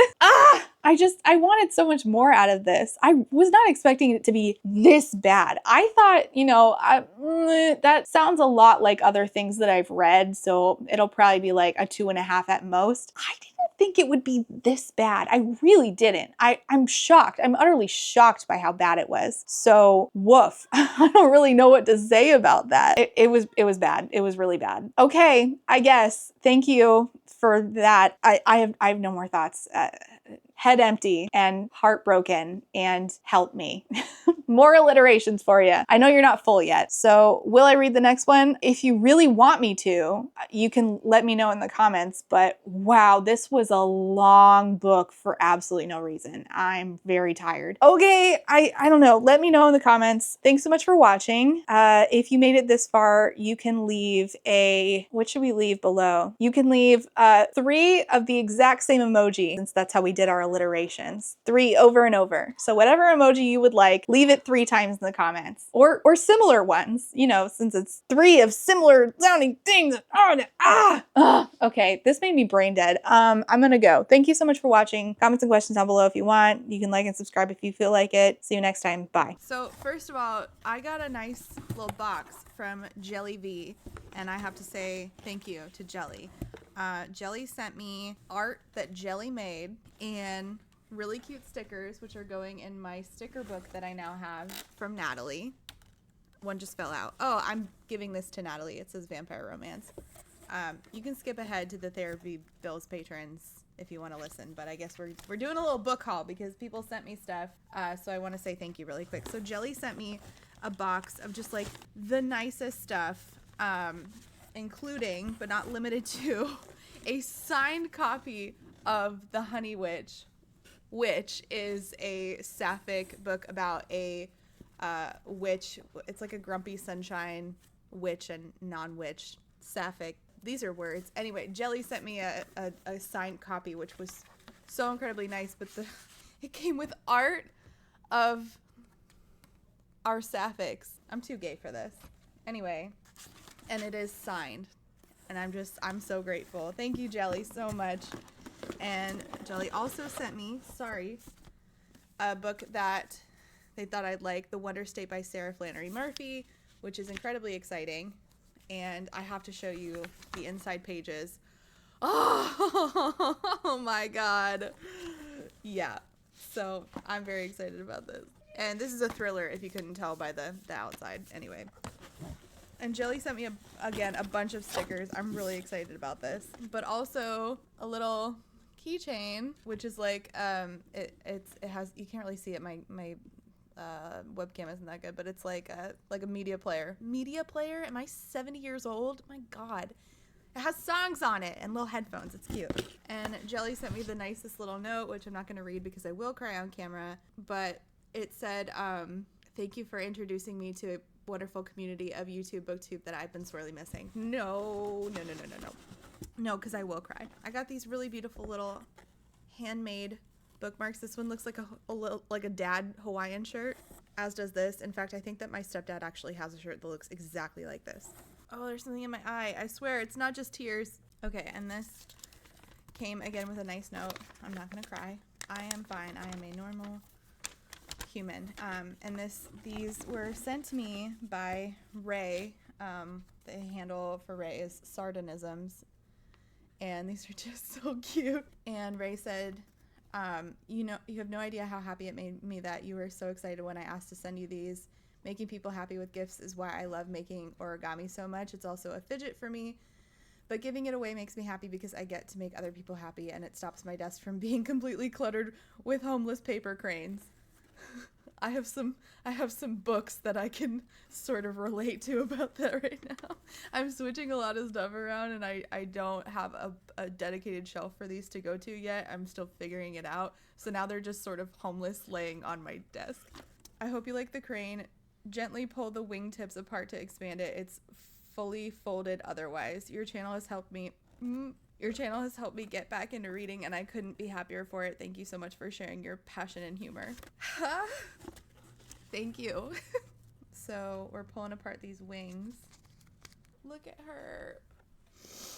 Oh my gosh, I don't remember how to do this webcam. I have tears streaming down my face. This is so embarrassing. This is so cute. Oh, and there goes the note. She's gonna sit on top of my Funko Pop that Carlos made me. Oh my gosh, I hate that I cry every day. I also have to say thank you to Andy for sending me Lynn Flueling's. I keep switching around the name and calling it Flynn Llewellyn, and that's wrong. This duology, the Night Runner series, which is a queer fantasy, which I'm really excited about, and I will be starting this. I want to say as soon as I finish the Aosawa murders, I should be starting this. So I'm really excited about that. Andy sent me like a bunch of Lynn Fluelling, not Flynn Llewellyn's books, which is really exciting because I've been trying to find like a little bit older queer fantasy. Little bit older. It's not that old. Stalking Darkness, this is the second book in the Night Runner series. And also, Ayla and Tiny Humans sent me The Free People's Village by Sim Kern. Sim Kern is, you might know Sim Kern. They've been like actively, for a while I've been following them because they've been talking about what's going on in their school district. But then they also have been very vocal about what is going on in Palestine, particularly in Gaza. I love Sim. Sim is also, last year I did the Trans Rights Readathon. Sim is also the creator of Trans Rights Readathon, and they are an author, and they have a bunch of books, and this is The Free People's Village, which is one of their books. Ayla, I can't thank you enough. This is something I've really wanted on my shelf. This is one of the most beautiful covers. And also, this is a really high quality book. It's solid. It's heavy simply because like this is one of those hardbacks that's like, it feels like wood. Like it's sturdy. I'm very excited about this. And the inside is like gorgeous. I would love to meet Sin because I just love them, and I would love to get this signed in person.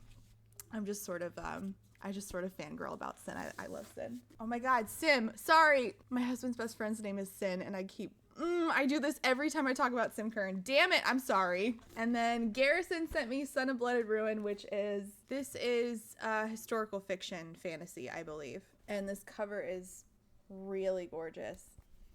ASMR. Thank you, Garrison. I'm really excited about this. This is, oh my God, it's so pretty. Oh my God, Book Snake makes a return. Remember back in like 5 years ago when every book had a snake on the cover? I know I do. This is a really good one. I really like the panther. Panther? Is it a panther? I don't know my big cats. I should ask my kid. He had a phase where he was super knowledgeable about all the big cats. He watched too much Wild Kratts. I mean, not too much. He watched a lot of Wild Kratts. Anyway, thank you all so much. I appreciate you. That is so kind of you. From the bottom of my heart, thank you for sending me that stuff. I do have a P.O. box. If you would like to send me something, you can DM me and I will have you know my P.O. box address. My P.O. box is in a different county for circumstances, and I need to get one actually where I live now. So yeah, but yeah, I check it like once a week. So if you'd like to send me something, let me know, and I can get you my P.O. box address, and then eventually in a week after it gets here, I'll check it, and yeah, I'll try to do more openings on camera. I just keep forgetting, and then stuff, and then I misplace stuff, and then I'm like, wait, I was supposed to open that on camera. Anyway, thank you all so much. I super appreciate you. Let me do therapy bills, patrons, thank yous. And now I finally get to say thank you for being a friend to my Therapy Bills patrons, and those are Alexander, Ashley H, Astrid P, Brittany Bobitney, Call Me Kodiak, Cami, Choco's Trash for Japanese Mysteries and Thrillers, Chris the Horror Therapist, DJ Rocktopus, Ellie, Emerald Dodge, Aaron with 2 E's, Eric, GalaxyBot, Jess, John E, Julie D, Kiari, Kaleno K, Casey McKenzie, Quinn, Lady Kittybug, Lady Chips, Lemon Jelly, Lex, Lily B, Max B, no relation, just same. I didn't need to say that, did I? Obviously they're not related. Oh my God, Rachel. Mommy Zombie, Alice, Panoramic Demon, Peggy Lou who trolls Rachel with her Patreon name. We love you, Peggy. Rain, Reese, SJ, Sad Witch Bree, Samar, Scarlet, Shiny, SMK, Spoopy, Steph B, T Delegati, Urchin Audrey, White Raven 13, Zorvictia, and Chai Guy. Thank you all so much for being here and for being a friend. And last but not least, I have to say thank you for being a friend to my Potato Starch Marxist. Let me know if I actually need to make a Chubby Commies patron tier. If you're not aware, that's a reference to my patrons only video with Natalie from Weirdo Book Club, and those are Alejandra, Alicia the Bane of Book Banners, hell yeah Alicia, Althea, Amanda D, Amanda, Andy, Angelica, Artie the Ninth, Ava, Ballads and Bookends, Beck, Blake Lemon Pants, Blythe Lavender, Bookish Brain Rot, Bookish by Jenna, Bree, Kate B, Caitlin, Cardinal Ginger, Carlin, Casper, Kate W, Catherine, Kathy, CJ, Clover's Mom, Cole, Colleen, Corwin, Cosmic, Darius, Danielle M, Darren, Desiree, Dilf Enthusiast, Dorothea, Ebby, Emily A, Emma, Other Emma, Aaron H, Ezra, Fiona, Francis, Gadarn, Garrett B, Goddess of Rot, Hannah C, Harpy Kuro, Ilianaka, JM Tennant, Jay is on Olympus, Jelly V, shout out Jelly. Jelly is the one that sent me Honey Witch and the other book and all of those stickers, which I need to put in my sticker book immediately after I finish filming this. Jen Michelle, Gender Queer, Jenny G, Jessa Sue, Jill, Jojo Bookish, Kat, Catherine, Katie L, Kaylee C, Kayala, Kendra, KMTB, Laughing Cat Dog, Laura G, Lauren G, Lazarus Ray, Libraries of Scars, wow, Libraries of Scars, oh boy, Lindsay M, Lisa B, Lisa L,